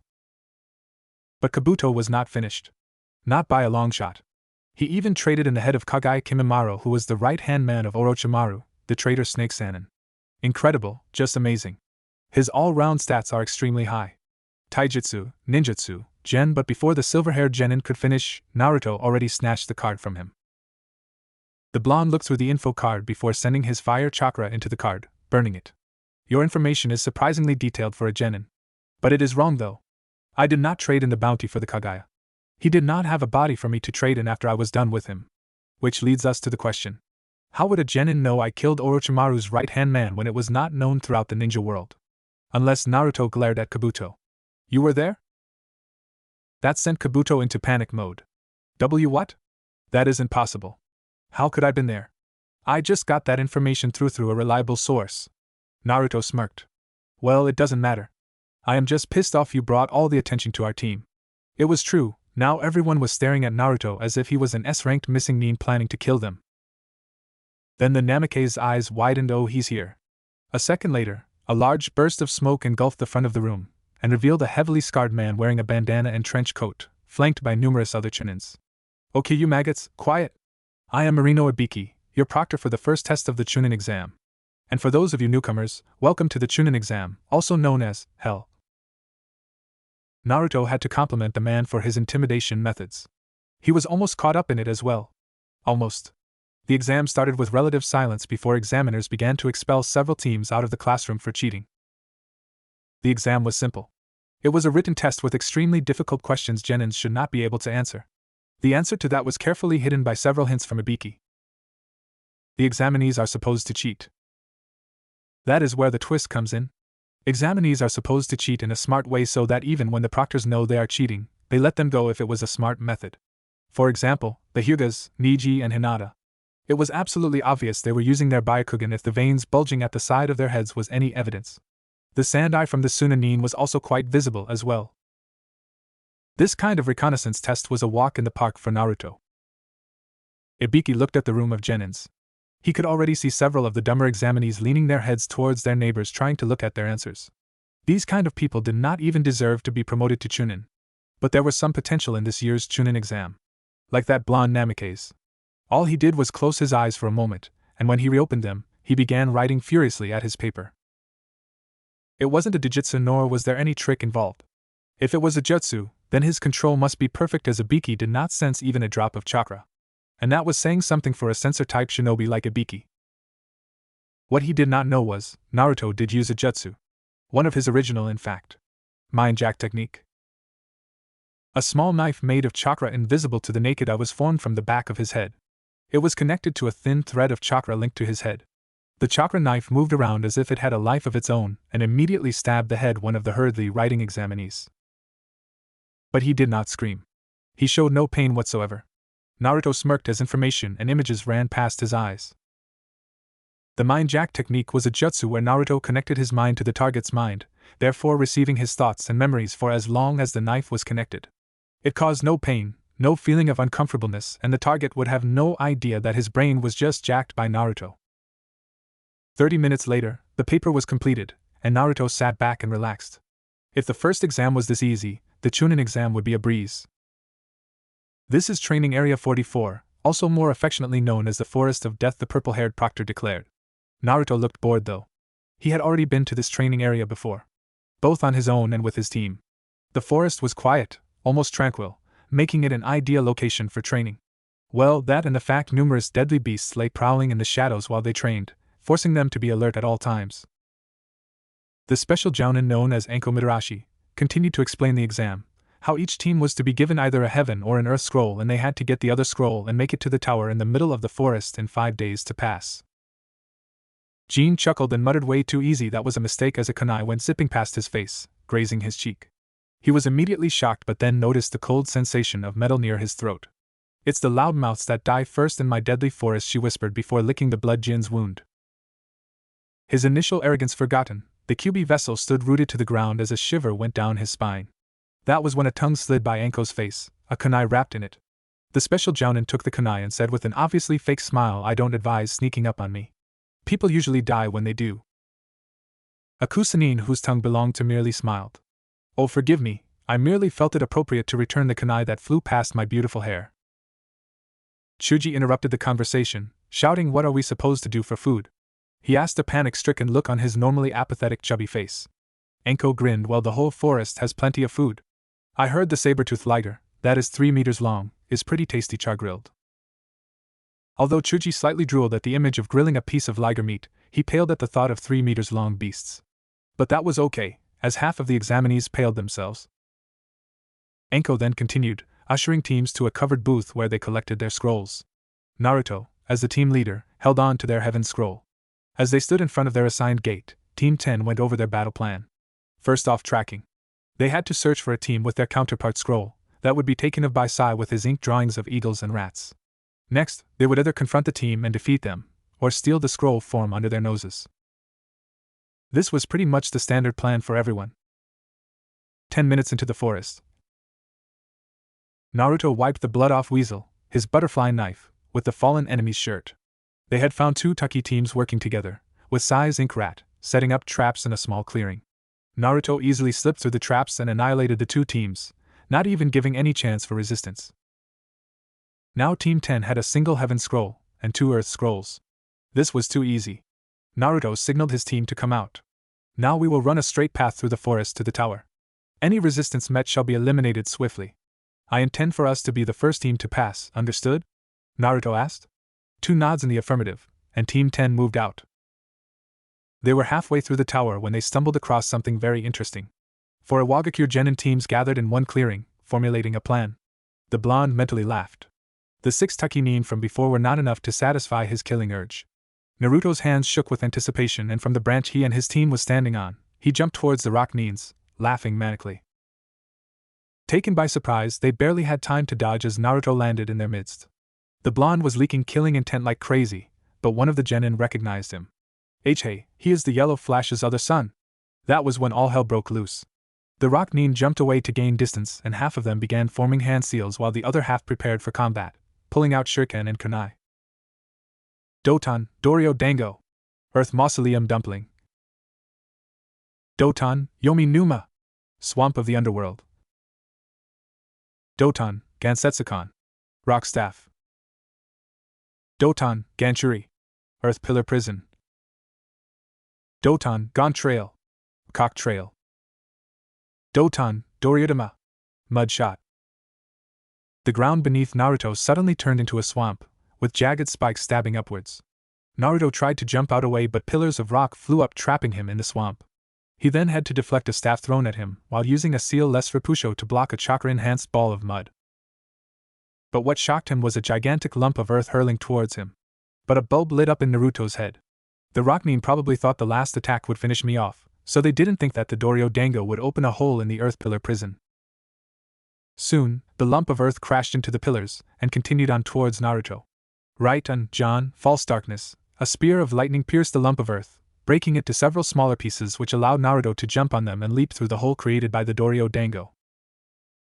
The blonde turned to face the shocked Iwa shinobi. I believe it's my turn. Reappearing in front of them, Naruto sliced the nearest person's throat with Sin and kicked 2 of them away. Doton Domu! Earth Spear, one of them shouted, and a blackened fist flew towards Naruto. Raiton Yoro! Armor, a yellow aura covered Naruto as he caught the fist, and proceeded to shock the owner of the outstretched hand to death with the lightning chakra. 2 dead, 10 left. With a shout of Kunai Kage Bunshin no Jutsu, Kunai Shadow Clone, hundreds of kunais flew towards the Rocknins, forcing them to block it with Doton, Dora Kageshi, Earth Shore Return, where a large wall of earth shielded them formed the incoming mass of weapons. Another Rocknin was halfway through the hand seals for Doton, Doryuden, Earth Dragon Bullet, but was suddenly immobilized before hearing a voice behind him. Kage Main no Jutsu success. And used the Rocknin's possessed body to punch his ally and kick another. Naruto noticed Shikamaru standing in the shadows of a tree. Nara. This is my fight, stay out of it. Shikamaru merely muttered troublesome and released his hold on the Iwa genin. By now, the possessed shinobi had already been restrained with ninja wire by his teammates. The blonde growled and decided to pull out the big guns. Swiftly flipping out Sin and Weasel, he flew towards them, and stabbed 2 of them with deadly accuracy through their hearts, who were taken by surprise. Katon, Hibashira! Fire pillar, and a pillar of flame surrounding Naruto flew upwards, burning most of the enemies. Arg! A shout of pain resonating from the burnt Iwa Shinbai. Those alive were covered in numerous 3rd and 2nd degree burns, while the others were already dead. Those standing closest to Naruto burned to death. Jaya ha ha ha! Naruto laughed. He gripped 2 of the least injured one's neck and lifted them up. The 2 clawed Naruto's hands in a desperate attempt to have him release them, but to no avail. Scream for me, trash! And he tightened his grip. The 2 shinobi's eyes almost popped out as their eyes, ears, and nose bleed crimson red. And with a snap, their necks broke, and Naruto dropped them. They fell to the ground like a puppet with its strings cut. Naruto glanced at the remaining ones. This is getting boring, he sighed, and stabbed his hidden knife into their head, through their skull and brain. Sai and Shikamaru watched the carnage with familiarity. It was of course not the first time Naruto had gotten this wild. The Namikaze stared at the blood on his hands in disgust. There wasn't a river anywhere near, and he could not wipe it on the burnt clothing of the corpses. Weak too weak! Naruto roared. Anko's POV. It was only 20 minutes into the exam, and the examinees was already going at it. Anko had already seen a giant boulder flying through the trees, a spear of lightning stabbing from the forest, and strangely enough, a pillar of fire. Looks like Ibiki was right, this year's crop wasn't bad. Ino's POV. Whatever was going on in the forest, she did not want to go near it. She and her team had already witnessed a pillar of flames and a spear of lightning in the air. These exams were dangerous, and she knew it. The ground was shaking a bit, from the Doryo Dango, after a great explosion was heard. The forest of death was dangerous. Team 10 was strolling through the forest at a casual speed. Naruto was already annoyed at not being able to defeat any strong opponents. He thought he would at least get a challenge, but so far, the Chunin exams did not impress him one bit. But the blonde didn't know how wrong he was. A wave of kunai flew towards them. This shocked all three of them. A trap? Not possible. Sais, ink, birds, and mice already combed the route to the tower. Any traps were already disabled and dismantled. And how could another genin team sneak up to Team 10, which was undoubtedly the strongest genin team in Konoha, or even in the whole exam? The wave of kunai was deflected by an invisible barrier, although a slight blur in the air could be seen. That was Naruto's mastery of the wind element coming into play, where he used the wind to deflect the weapons. Right after the wave of projectiles came a large snake, actually somehow flying towards them, although a large, flat black tendril sliced it in half. The black blade, interestingly enough, came from the ground, or more accurately, from Shikamaru's Shadow Kage Yaiba, Shadow Blade. The snake's blood splattered the soil as what remained of the reptile landed in a thud on the ground. Immediately Team 10 was on their toes, cautious and almost paranoid. Sai had already unsheathed his tanto while Shikamaru had twin kunais out. Naruto, on the other hand, summoned 4 Kage Bunshins and sent them into the forest, only for them all to somehow be dispersed all at once. The memory of the clones was sent back to Naruto. It proved valuable, however short-lived it was. The last thing one of the clones saw was a golden-colored eye with a black slit. Coo, coo, coo, coo, coo. The almost insane laughter echoed throughout the clearing. Not bad. The owned of the voice finally showed himself, and suddenly appeared opposite of Naruto. All 3 genin turned to face their enemy. The blonde could feel it. The twisted and sickening killing intent the man or woman was radiating. Naruto recognized him, or her, immediately. It was the almost creepy Kusanine from earlier. He or she was dangerous, that much Naruto could feel. Interesting. The man or woman brought up his or her hand, gesturing come on. Shikamaru gave a TCH and launched this 2 kunai. The Kusanine immediately noticed the thin trail of shadow connecting the 2 kunais to the Nara's shadow. Strangely enough, he or she did not dodge it. In fact, he or she ran towards the kunai, twisting his or her body and squeezed in between the 2 kunai and the 2 strands of shadow. With a burst of chakra from his or her foot to the ground, he or she launched forward with twice the speed, a fist pulled back ready to smash it in the Nara's face. The Kusanin's attack was ruined, however, when a black and white claw almost tore his or her face off. He or she was forced to jump back, carefully watching his or her shadow, avoiding Shikamaru's shadow attacks. The clawed attack came from Sai's Ink Lion. 3 of them stood in front of Team 10, almost protectively. The Kusanine chuckled. Did you think I could not sense you, Naruto-kun? And blocked Weasel with her own kunai. Naruto, who had tried sneaking up to her, flinched, surprised he was caught. The blonde was confident, almost bordering arrogant, of his stealth skills. But who was he kidding? Did he really believe he could sneak up on one of the Sannin, especially the infamously notorious Orochimaru? Of course Naruto knew the one they were fighting was the snake Sannin. Who else could summon such a large snake and actually make it fight for him? Still, he must be here for a reason, and no matter what it might be, Naruto and his team was in danger. And if they would be in a deadly situation, the blonde would escape, abandon his team and escape. It might be cowardly, but against an S-ranked opponent, it was every man for himself. However, strangely enough, Orochimaru was not fighting with his full capabilities. The snake Sannin could easily erase all of them with a snap of his fingers, but why isn't he? A motive. He is here for a reason. For some twisted and evil plot. Orochimaru instantly pushed Naruto back with his superior strength gained over years of training. Naruto could only think, what the hell just happened? He had channeled wind chakra into Weasel. A friggin' kunai shouldn't be able to stop it. That only proved the mastery Orochimaru had over chakra. Naruto glanced at his teammates. Sai was already in the middle of conjuring more inked beasts while Shikamaru was halfway through the seals for a jutsu. Should he run while his teammates distracted Orochimaru? A second later, dozens of thin black spikes pierced the ground where Orochimaru was a moment ago, while large ink hawks intercepted Orochimaru in the air where he jumped. The Sannin cleaved the in half with the same kunai while laughing. Is this all your team can achieve, Naruto-kun? Seems like this is all the dead last is able to accomplish. Though Orochimaru had to admit Team 10 was putting up quite a fight. Naruto narrowed his eyes.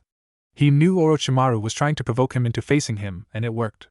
Now the Sannin just made this personal. Growling, 2 cage buncheons poofed into existence next to the original. He quickly formed some hand signs to keep him busy. His 2 teammates, seeing this, nodded. At once, the 3 Narutos formed hand seals simultaneously while Shikamaru and Sai distracted Orochimaru with shadow spikes, tendrils, and ink beasts. Naruto smirked, here goes nothing. My strongest jutsu, high, A-ranked, bordering on S, rank technique. The first clone finished his hand seals Katan, Hirya Enti no Jutsu. Fire Dragon Flame Emperor. The original finished his hand seals Futon, Furia Kazeo no Jutsu. Air Dragon Wind King. The second clone finished his hand seals Raiton, Raria Kaminari Ko. Lightning Dragon Thunderlord. 3 massive western dragons made out of fire, wind, and lightning appeared out of seemingly nowhere, stared down at their tiny prey, Orochimaru, before fusing together to form a gigantic firestorm with lightning bolts flying around it. The massive amount of heat and light forced Orochimaru to divert his entire attention to Naruto's jutsu. My god, the snake Sannin could not help but mutter in awe. A jutsu of insane proportions. Naruto glared at the snake Sannin. Don't underestimate me, fucker. 3 elemental dragon storm. Sai and Shikamaru, who had already witnessed the destruction this jutsu was capable of, cleverly retreated, leaving Orochimaru alone to face it. Said Sannin shook himself off his awe and hurriedly performed the hand seals needed for Kuchios. Kuchios no Jutsu. Summoning technique. A second later, fire, wind, and lightning enveloped the clearing, tearing apart, incinerating everything within its area of effect. Let's go, hurry! Naruto shouted over to his teammates, wishing to use his jutsu at least as a distraction in order to escape. And with that, Team 10 escaped the horror known as Orochimaru. It took an hour for Naruto's S-ranked ninjutsu to disperse due to depletion of the chakra the blonde used. When the chaos settled, what was left was a dead snake, half the size of Manda. Team 10 was the second team to arrive in the tower. First being the Sand team. Shikamaru and even Sai was still a bit shaken up from battling and escaping one of the legendary Sannin, Orochimaru. Shikamaru was the first one to speak since the incident. Oh, was that Orochimaru we just fought off? He asked, hands still trembling. Do not mistake that as a weakness. Most genins would have pissed their pants in the presence of Orochimaru's malevolent aura. Don't worry about it. Naruto replied, I am going to report this to the Hokage, stay here. And the blonde walked off. Of course, Naruto had no intention of reporting anything to his father. This is fun, this is really fun. I have never felt such an adrenaline rush before. Fighting for your life against an undoubtedly superior opponent. The Chunin exam really is interesting. Time skip to first match of the preliminaries cause I forgot the third speech. The Chunin hopefuls all stood across each other, staring at each other, trying to find weaknesses. Tension was high in the room. A preliminary round was decided as many teams passed. Too many. 3 Konoha teams made it through, a single Suna team and 1 Odo team, making a total of 15 examinees. Naruto scanned the genins, noting their skills and weaknesses. The puppeteer from Suna, his weakness would probably be either taijutsu or heavy ninjutsu. The Otonin with the contraption on his arm would most likely favor taijutsu, so on and so forth. And surprisingly, Danzo was here, standing near his father, and was staring at him. The old warhawk smirked. Naruto already knew what he was supposed to do here, as his sensei had instructed him to crush the competition. Not like that was not what he was planning in the first place. Now let the preliminaries begin. The yondaime shouted as silence descended. Names were to be picked randomly and 2 enemies would fight each other. The victor will be granted the right to proceed to the finals, although Minato had volunteered Naruto to fight twice because of the imbalance in numbers. 2 people held their breaths as their names were shown on the black screen. Namikaze Jin vs. Hyuga Hinata. Gasps were heard from the Konoha teams as everyone knew the shy Hyuga liked the Namikaze. What would happen now that they were forced to fight for the chance for promotion? Jin said nothing and jumped down to the arena, though he was inwardly laughing. Hinata loved him. This would be the most easiest matchup ever. She would never bear to attack her beloved crush, right? This would be a walk in the park. However, the Hyuga was having an internal turmoil herself. If she fought and lost, it might cause Jin to lose interest in her, and it would also bring shame to the clan. If she fought and won, it will cause Jin to hate her, but on the other hand bringing glory to the clan. Hinata sighed. As much as she hated the bratty Jinchuriki, she would have to throw this match. She jumped down as well, facing the love of her life. Jin-kun. Oh, let's have a great match. The Namikaze nodded. The judge, a sickly man named Gekka Hate, shouted Hajime. Hinata walked towards Jean to shake his hand, and Jean did as well. Or did he? He grabbed her outstretched hand and landed a quick blow to her gut. This showed a new side to the hero of Konoha. Still gripping Hinata's hand, Jean continued attacking her. Punches and kicks flew towards her. As much as she wanted to just jukende, she endured. Finally, Jean lost his grip and Hinata fell back, unconscious. Everyone was looking at Jean in disgust, even Kushina, who came to see her son, note the singular, to compete, albeit only slightly. The only one who was not affected was Minato, who was clapping, and Gaara, just because he wasn't capable of emotion. Naruto was gripping the railing, his fist clenching onto the metal, leaving an imprint of his hand on it. He did not know why he was angered, considering he already threw all affection from the Hyuga away. Maybe it was because of the blatant dirty act his brother just performed. Gekahate looked shocked. A sign of goodwill from the girl was taken advantage of from a boy she liked. This was disgusting. It sickened him to know this kind of people existed, but nonetheless, he was an impartial judge and announced the boy winner. Sho Sha. Namake's Jean. The other teams watched in silent contempt and distaste. No words can be used to describe what kind of rotten being Jean was. The Namakes walked back to his team, smirking and arrogant. Kakashi looked at him with both disappointment and anger. This was not what he spent the last 6 months teaching him. The next two fighters were quickly randomly picked. Chuji Akimichi vs. Sai. Naruto looked on in interest. His root teammate was fighting the fat Akimichi? Intriguing. Chuji looked nervous at having to fight one of the people who arrived in the tower in 30 minutes. Although a bribe from his sensei turned him around. He was even extremely enthusiastic. Sai looked at his opponent with apathy, knowing the chubby boy had no chance against himself. But he had been taught to never underestimate his opponent, and never show mercy. This pig would have to suffer a bit. Hajime. The starting signal was given and the Akimichi quickly used his clan's famous jutsu. Buban Baika no Jutsu. Partial multi-size, he shouted, and his hands enlarged, causing it to stretch and promising pain when hit with it. Chuji went ahead and tried to punch Sai, in which the root nin responded with a mass of ink snakes. The snakes wrapped themselves all the way around Chuji's outstretched arm, biting and constricting it at the same time. Yelping in pain, the Akimichi quickly dispelled his technique, allowing his hand to return to normal. Cradling his arm, Chuji yelled at Sai. "You bastard, that wasn't fair!" Sai raised an eyebrow but did not reply. He wouldn't bother himself with such an inferior opponent. The Akimichi glared at Sai before shouting Baika no Jutsu. Multi-size, and his already round body, increased in body size, giving him an extremely round appearance. He then followed up with Nikuden Sensha. Human bullet tank. Chuji tucked his limbs into his clothes and propelled himself towards Sai. Said Root Genin smirked and jumped out of the rolling ball's way. Chuji again rolled towards Sai, in which he again dodged. This happened multiple times until the Akimichi lost all strength due to chakra depletion. The onlookers gaped at the rather idiotic strategy of the Akimichi. Just roll and pray the opponent is too dumb to move away. Gecko Hay deadpanned for a while before shaking his head in disappointment and declared Sai the winner. The other examinees were disappointed. The first two matchup was so boring it seemed the other battles won't be as exciting as they thought. The other genin had no time to think as the next two contestants was already chosen. Zaku Abumi vs. Shino Aburame. FY Zaku's arm was not broken as they did not encounter Sasuke. That prick is dead. Okay, I don't really want to write this match cause you all know how Shino defeated him, so let's skip to the main attraction. Namake's Naruto vs. Inuzuka Kiba. Immediately the Inuzuka cheered Yada. Looks like we got lucky, Akamaru. His dog canine companion barked happily. Naruto stared at him. Let's just get this over with, he muttered. But Kiba's enhanced Inuzuka senses heard him. Looks like you are looking forward to your defeat, dead last. Naruto ignored him and jumped down to the arena. Hurry up already. Kiba growled but complied. You better be ready for an ass-whooping of a lifetime, he shouted. Naruto merely shook his head. Kiba was an embarrassment to the village. The proctor looked at both of them. Ready? Both nodded. Let the fourth match of the preliminaries begin. Kiba immediately ran towards Naruto, intent on ending with a single punch.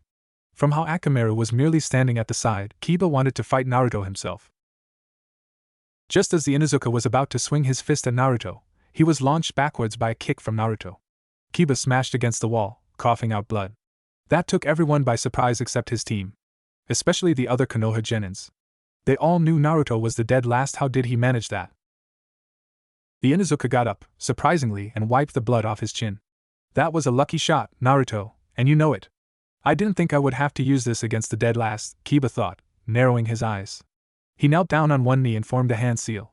Giju Ninpu, Shikyaku no Jutsu, Beast Mimicry, for legs technique, chakra surged through his body, rearranging his body structure, becoming more animal-like. Let's get wild! Kiba shouted as he charged towards Naruto, more wary this time. Said Blonde looked at the Inuzuka boringly. That's fine. I need to let off some steam as well. Naruto leaned forward and with quick burst of chakra from his foot, he launched forward, and clotheslined the oncoming Kiba. But he did not end it with that. Just before Kiba hit the ground, Naruto grabbed his neck with his left hand and gave a total of 13 quick punches to Kiba's chest and stomach area with what looked like only a single punch to others. Before Naruto roundhouse kicked Kiba's face, the Inuzuka flying backwards again. Asuma gaped. He was sure that Kiba's taijutsu was second to none in their generation, yet the Sarutobi looked at Danzo, wondering what the hell was that old man teaching his students. Naruto stared at Kiba's unmoving body. Pathetic, he muttered and headed towards the stairs. Wait a minute, Dobe, who said you could go? The weak voice came from Kiba, who was slowly getting up. His head was bleeding, and from the looks of it he was just about ready to collapse. I am not done with you yet. Naruto respected his determination, but what he was doing was just mere persistence. Kiba reached into his weapons pouch and pulled out a soldier pill. He popped it in his mouth and immediately felt his strength returning. The Inuzuka cracked his knuckles. Now I am ready, I am going to end this right now. And again, Kiba ran forward, but this time he jumped and spun in mid-air. Take this. Jujin Taijutsu, Tsuga. A whirling tornado of claws and fangs was formed, heading towards Naruto. Naruto noticed Akamaru still standing to the side and a devilish plan formed in his head. A second later, Kiba's Tsuga slammed into Naruto, and the blonde flew away, a trail of blood following. The Inuzuka stopped spinning and landed on his feet. How was Tiwa? Wait. What the? Akamaru. What was thought to be Naruto was actually his canine companion Akamaru, now bleeding through its mouth with several rough gashes on its body. This shocked everyone. Shikamaru immediately knew what happened. Naruto, you evil bastard. Kiba ran towards his dog and cradled the broken and battered body of Akamaru. Akamaru. Help. Somebody. Hate ran towards Kiba. If you call for help, that is considered an immediate forfeit. I don't care. Just send a medic now. The Inuzuka shouted, tears dripping down his chin. The proctor nodded and signaled for a medic nin. Because Inuzuka Kiba requested for medical assistance, it is considered an immediate for. He was interrupted by laughter. Jaya, ha ha ha. How's that for tasting your own medicine? Naruto laughed, standing at where Akamaru originally stood. Kiba saw Naruto and ran towards him. What did you do, bastard? He shouted. The blonde's smile was lost as he backhanded Kiba. What do you mean what I did? You were the one who attacked your own dog. I merely helped you with a kawarini. Realization descended upon everyone. Using an opponent's attack to your own advantage. They did not know whether to call that despicable or genius. With that said, Naruto returned to his teammates, leaving Kiba with a dying dog and a bruised ego. The next matchup was quickly randomly picked as Akamaru was carried away and Kiba followed. Nara Shikamaru vs Sabaka no Temari. The Nara looked his opponent and was about to complain about how troublesome it was when he noticed his sensei was in the room as well. Not forgetting that, he jumped down to the arena without a word. Temari had a more flashy descent as she shunshed down. This guy was that Namake's teammate. It was better not to underestimate him, and without delay, she revealed he battle fan. Shikamaru had already deduced she was a wind user, seeing that large metallic object on her back and the fact she was from Sunagakure, a village renowned for their skilled futon specialists. Hajime brought them out of their stupor, and they both readied for battle. Naruto looked at Temari, noticing her shapely curves, hardly hidden by her tight battle kimono and her. Before he thought anything else, he decided to look away quickly. Damned hormones, Naruto is a guy too, you know? Temari started the battle and waved her battle fan. Kamaitachi no Jutsu. Sickle Weasel, which Shikamaru jumped away, only receiving a single scratch on his arm. He quickly analyzed the situation, and instantly, multiple plans and scenarios were formed. The Sunanin's technique was powerful and versatile, but the only drawback was its speed. It took too long for Temari to swing that gigantic folding fan, and in that moment Shikamaru attacked. Kageba. Shadow Blade. The black blade flew towards Temari but was blocked by her fan.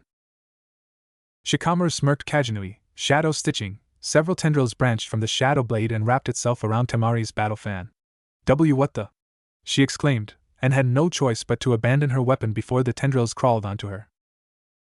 Shikamaru smirked. Now that I have your weapon, what are you going to do? Temari glared at him before smirking. I still have backups. And reached behind her, pulling out 2 normal-sized paper fans. The Nara looked annoyed. I should have known, or did I? Temari widened her eyes as she suddenly became immobile. Seems like you have never heard of the Nara clan before. My clan specialize in immobilization. Temari looked down and noticed her shadow was connected to his. Temari glared at him. Shikamaru smirked and put his hands together. Temari, forced to follow his movements, did as well. With a snap, he broke her 2 fans. I don't want to do this, but Kaigakubi Shirbari no Jutsu, Shadow Neck Bind. A hand formed from Temari's shadow snaked up her body and wrapped its fingers around her neck. Give up or I will snap your neck. Temari was reluctant to, but once she felt the fingers tightening around her neck, she gave up. Hate nodded and Shikamaru released his jutsu. Winner, Nara Shikamaru. The Nara sighed Mendak before noticing Danzo glaring at him. He waved a sign of apology before returning to his teammates. Upon returning to his teammates, Naruto noted him with annoyance. You could have done much better. Shikamaru took a moment to look at the Namikaze before muttering, well, she is a girl. The screen again went through the names of the remaining contestants. A second later it stopped. Sabaka no Gaara vs. Kintsuchi.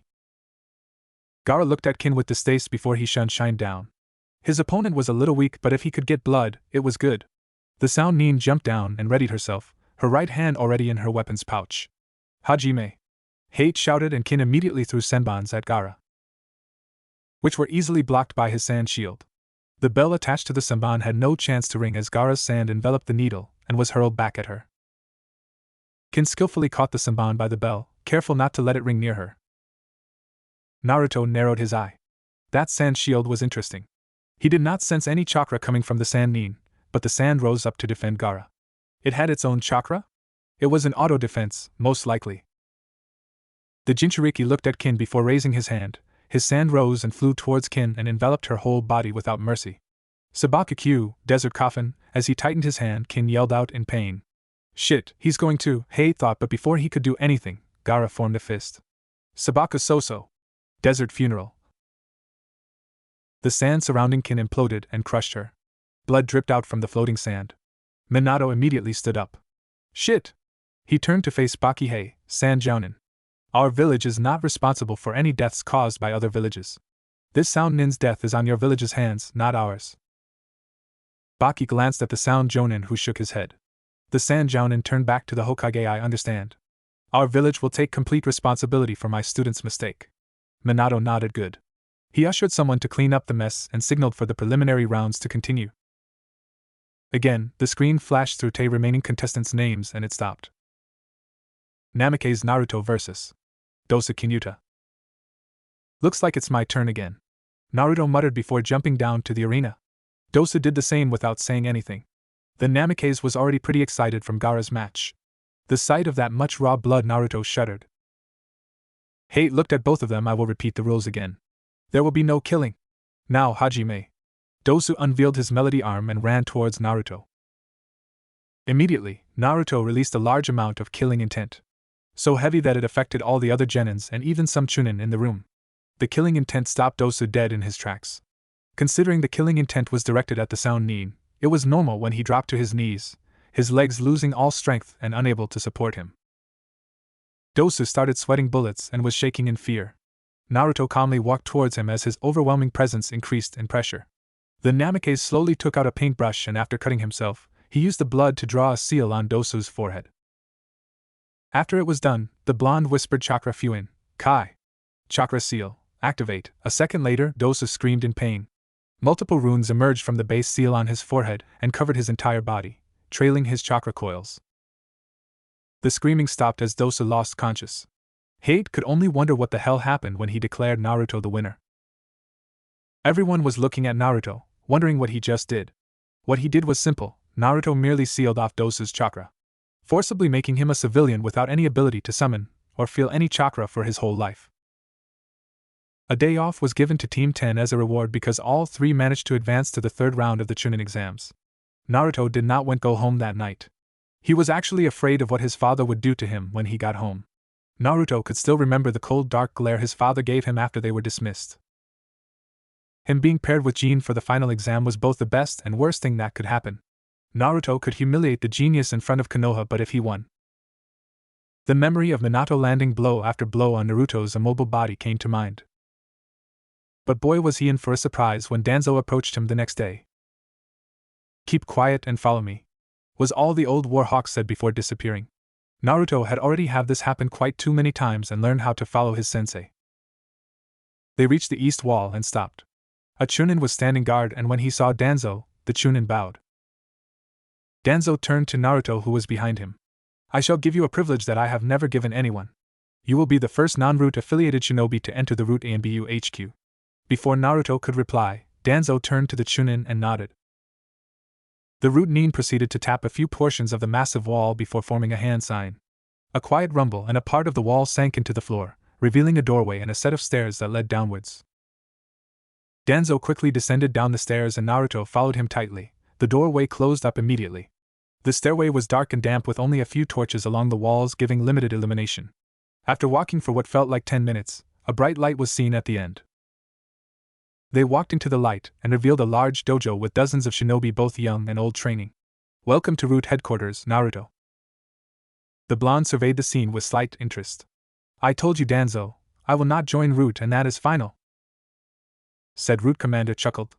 "But Naruto, I am not asking you to join us." Naruto raised an eyebrow at that. "No, I am asking you to lead us."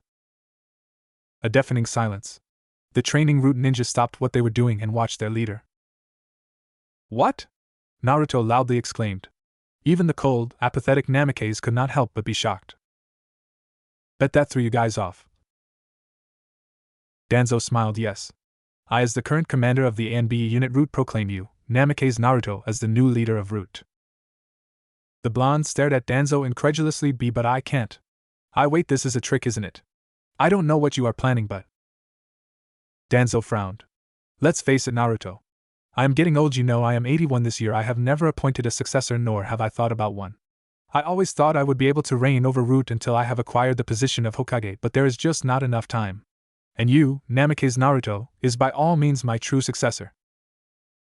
The Namikaze looked down the floor, thinking about what his sensei just said. "Sure, I have thought Shikamaru and Sai as well, but you are my true apprentice. I have taught you everything I know." Danzo continued. "Your dream is to be the strongest shinobi in the world, right? With the help of Root, you can achieve that dream. Lead Root, and conquer Konoha. Rid this village of its tyrannic ruler, Namikaze Minato." Danzo reached into his robe and fished out a golden emblem, diamond in shape, that had the ANBU symbol on it. "This is the Root emblem. It signifies the holder as the Root commander. Take it, Naruto." The blonde stared at the golden emblem before reaching out and received it from Danzo. At once, all the ANBU in training appeared before Naruto and knelt on one knee. "All hail Naruto-sama." Naruto stared at the Root Nins. "I understand." He tightened his grip on the emblem. "I shall become Hokage and become the strongest shinobi the world will ever see. That is a promise." Danzo nodded in acknowledgement. "Now let's move on to your training for the next month." Meanwhile, at the Namikaze mansion, with Jin. "Well, go pack your bags, son. Me and Jiraiya-sensei will be taking you away for some intense training for the next month," Minato said excitedly. Jin could only groan in annoyance. Come on, Dad, I don't want to train. I am going to the third exam, aren't I? Why do I need more training?" The yondaime only smiled. "There's nothing wrong in training more than what's needed, but if you don't want to, we don't have to train all the time." Jin grinned in return. "Okay, Dad." Minato grinned back and ruffled Jin's hair. "That's my boy. Jiraiya-sensei and I will be teaching you how to summon the toads for battle, and also, more importantly, the usage of that little furball's chakra." "Which is correct? Me and Jiraiya, or Jiraiya and me?" At that moment, the infamous Gamma Sennin flew in through the window. "You ready, kid?" he asked Jin. The Jinchuriki took a moment to absorb the question. "Definitely, Ero-sennin." "I know, you guys don't like author's notes in the middle of the story. I just don't want to forget putting in the A/N at the bottom when I'm finished. Anyways, I think that calling Jiraiya Ero-sennin is a little obnoxious, and I kinda gag whenever I see Naruto disrespect one of my favorite characters like that." Jiraiya frowned at that. "Don't call me that, brat. Be more respectful like your dad." Minato laughed at the two's interaction. "He picked that up from Kushina, you know?" The frog hermit pouted like mother like son. "Huh? Speaking of annoying brats, where's Kushina?" Jiraiya asked. Oh, she's in the kitchen making lunch. Kushina was really happy when she saw Jean come back unharmed. The yondaime answered. Jean interrupted their conversation. Of course I would be unharmed after following Dad's map. The Jinchuriki puffed up his chest, giving a self-satisfied smirk. Jiraiya raised an eyebrow. Map? Minato grinned. Yep, I gave my son the map of Training Ground 44 and on it, I marked the safest and also the fastest route to the tower. It would have only taken a day, but I don't know how Jean reached the tower in 3 days. The other teams couldn't have confronted his team, because of all the beware of extremely violent beasts warning signs I put along the route. Jiraiya frowned. Minato, how could you have done that? I thought that Sarutobi-sensei always emphasized unfairness and equality. How could you help your son cheat? The blonde shrugged.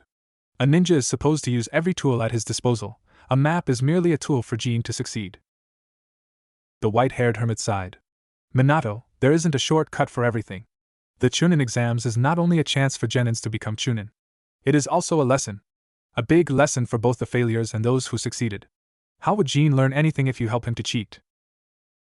Jean looked at Jiraiya incredulously. What's the big deal, Ero-senin?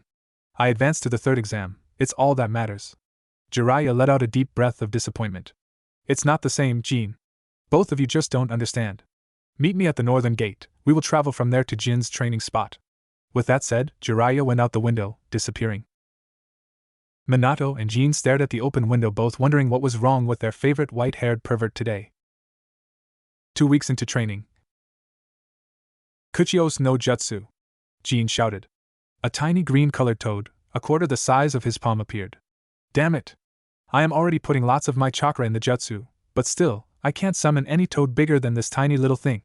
Said toad merely narrowed its eyes and hit Jin's face with its unnaturally long tongue. Jiraiya stood by the side, shaking his head in exasperation. Minato had already left, claiming he was going to bring back notes for Jean from the mansion. Even a fool could tell the yondaime was quickly becoming more and more frustrated at Jin's complete incompetence. For the last time, you have to reach within yourself and summon as much chakra as you can, Jiraiya said. Jean only grabbed his head in confusion. That's what I have been trying to do for the last 2 weeks. The toad sage pinched the bridge of his nose. Was this kid really Minato's child? He could swear the blonde was much more talented and easier to teach. Clang! The sound of metal hitting metal resonated throughout the wood-covered walls. A root jounin wielding a odachi was locked in combat with a smaller opponent. With a flash of silver, the root jounin was knocked away but landed on his feet safely. Naruto was currently attempting to fend off 5 jounins at the same time, only using a tsurugi. Think Orochimaru's Kuzunaji, but the hilt is a traditional katana hilt. Sometimes they would attack one by one, sometimes they would attack all together, leaving Naruto hard-pressed to block all their attacks. The 5 jounin nodded simultaneously before jumping towards him, each holding a sharp weapon, 2 katanas, tanto, odachi, and itachi. The training was supposed to let him learn how to deal with multiple-pronged attacks, how to deal with different weapons, and how to kill a comrade without remorse. Naruto let loose a breath, and with a quick surge of chakra, he flew into their midst. 5 quick strikes and blood splattered the walls. Clap, clap, clap. Naruto looked towards the source of the clapping. Danzo stood by the side admiring Naruto's handiwork. Good. Very good. The blonde stabbed the tsurugi into the floor, the blood dripping from the cold hard metal blade to the wooden floors. This is wrong. I previously had no object killing your men, but I have been killing 5 of them every day. Altogether, I have already killed 70 root jounin. Do you really have the means to replace them? Naruto asked. Danzo looked at the blonde. Do not worry about pawns. They are merely sacrificial pieces. Naruto narrowed his eyes. You are starting to sound like a certain Sannin. The old warhawk raised an eyebrow. Please do not compare me to Orochimaru. He derives pleasure from killing and murder of innocents. I only do what I do out of necessity. Naruto frowned. And killing your subordinates is necessary? To help with your growth, yes. It is a necessary sacrifice. Danzo replied monotonously. The blonde eyed his sensei, then turned away with a tch. 3rd week into training. Jean stood in the horse stance. His face was a look of concentration before he formed several hand seals. Pig, dog, rooster, monkey, sheep. Kuchios no jutsu. A plume of smoke appeared. A loud croak. The smoke dispersed to reveal an extremely small toad with its tail still behind. How can this be? Jean yelled at the top of his lungs. Jiraiya, who was leaning against a tree, asleep, opened one eye lazily. No matter how untalented Jean was, that had to be a limit. Minato clapped. Great job, son. Just a bit more, you are so close. He complimented, donning a rather fake smile before moving towards Jiraiya. Sensei, is this normal? The white-haired hermit sighed. What do you mean? The jutsu or your son? The blonde squirmed a little. Both. Could the Kyuubi be interfering with his summoning, or could the jutsu be malfunctioning? Jiraiya sighed again. That's not possible. In fact, Kyuubi should be helping him with summoning. The additional chakra gained from the fox should be a boost. The yondaime looked down before brightening up. Sensei, do you think it's time we train Jin to use that? Jiraiya looked interested. Yes, maybe it is time. Squelch. Naruto stabbed his Tsurugi even further in his last opponent's gut. This one was quite challenging. He must have been a Kenjutsu specialist. He dragged the sword downwards, narrowly missing the crotch by a few inches before he dragged out the blade forcefully, his opponent's blood and gore splattering the floor and Naruto's body. The body fell down with a thud. Naruto raised his blood-covered hand and brought it near his mouth. He always wondered what the blood of others would taste like, but before he could sate his curiosity, a rude messenger appeared by the door. Naruto-sama, Danzo-sama wishes to see you. Naruto looked at his blood-covered clothes. Understood. Tell him I will be there in 5 minutes. I have to change into fresher clothing. The messenger bowed high and left. 5 minutes later, Naruto was donning a black-colored standard shinobi uniform. That was he always wore since arriving in Roots HQ. He opened the door to Danzo's room without waiting for permission and sat down on the tatami mat. The Root commander was already long used to it. Danzo stared straight at the Sid. Naruto. You have completed your Kenjutsu training. For the rest of the week you can either rest or train in whatever you want. But first, I have a reward for you, for killing a 104 Root Jounins thus far. Naruto looked surprised. 104? What about the Warhawk frowned? The only one you did not kill, you maimed.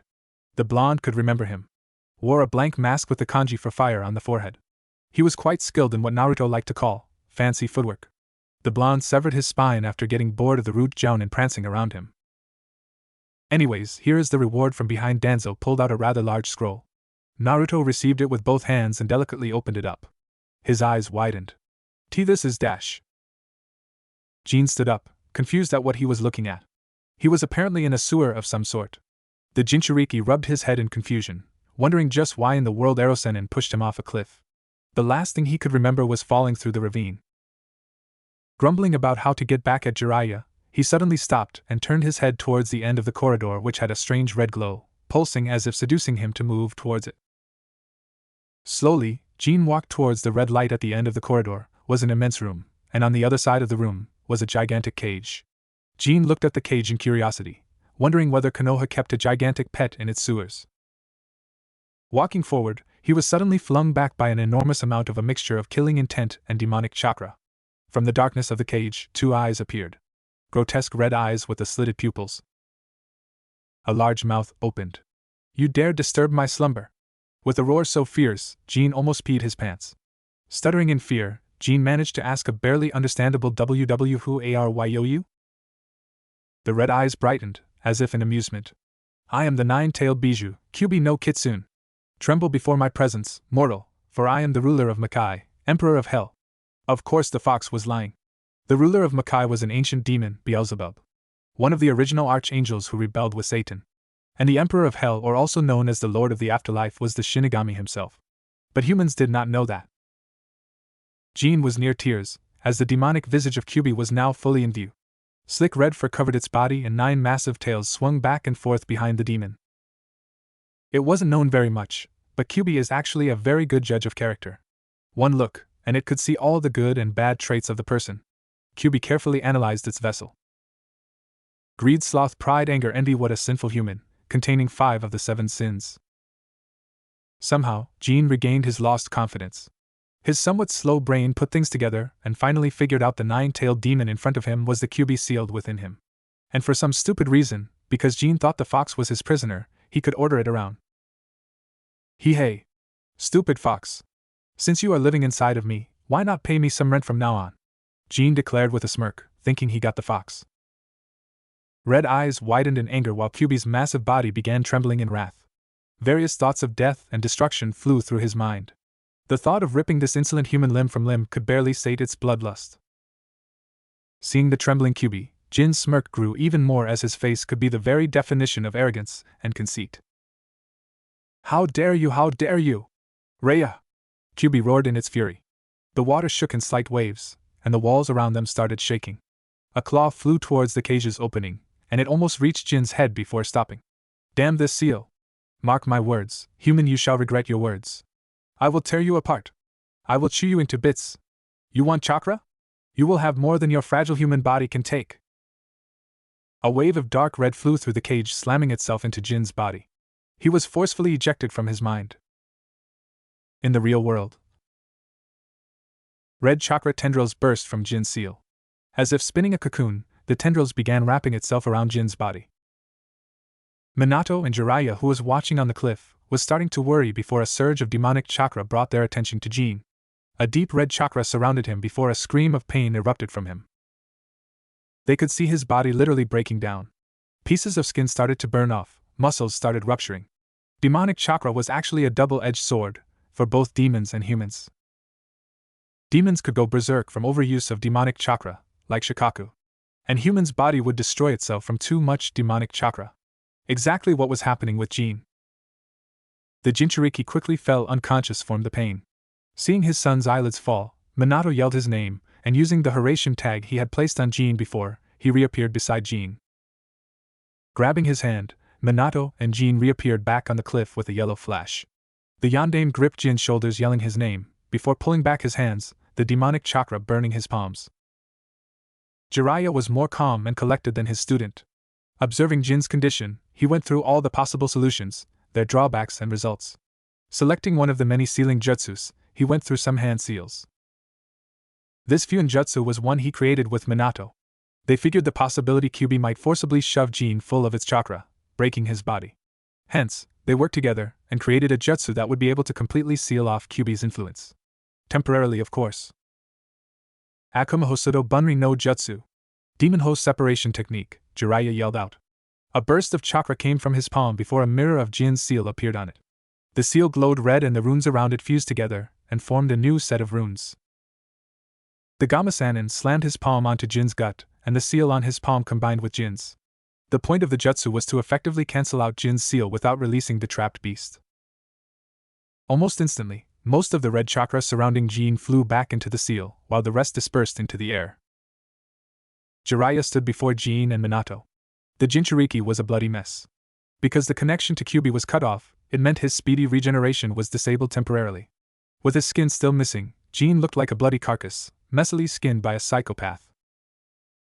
Whereas Minato was nursing his burnt palm, Jiraiya could see Minato wincing at his palms, a sign of chakra poisoning. He had to get them to the hospital, but first. The white-haired Sannin formed several hand seals and sealed Jin into a timeless sphere. For the Jinchuriki, his time would stop within the sphere. Sighing, Jiraiya heaved the sphere onto his shoulders and got Minato to his feet. Why couldn't anything go right with Jin?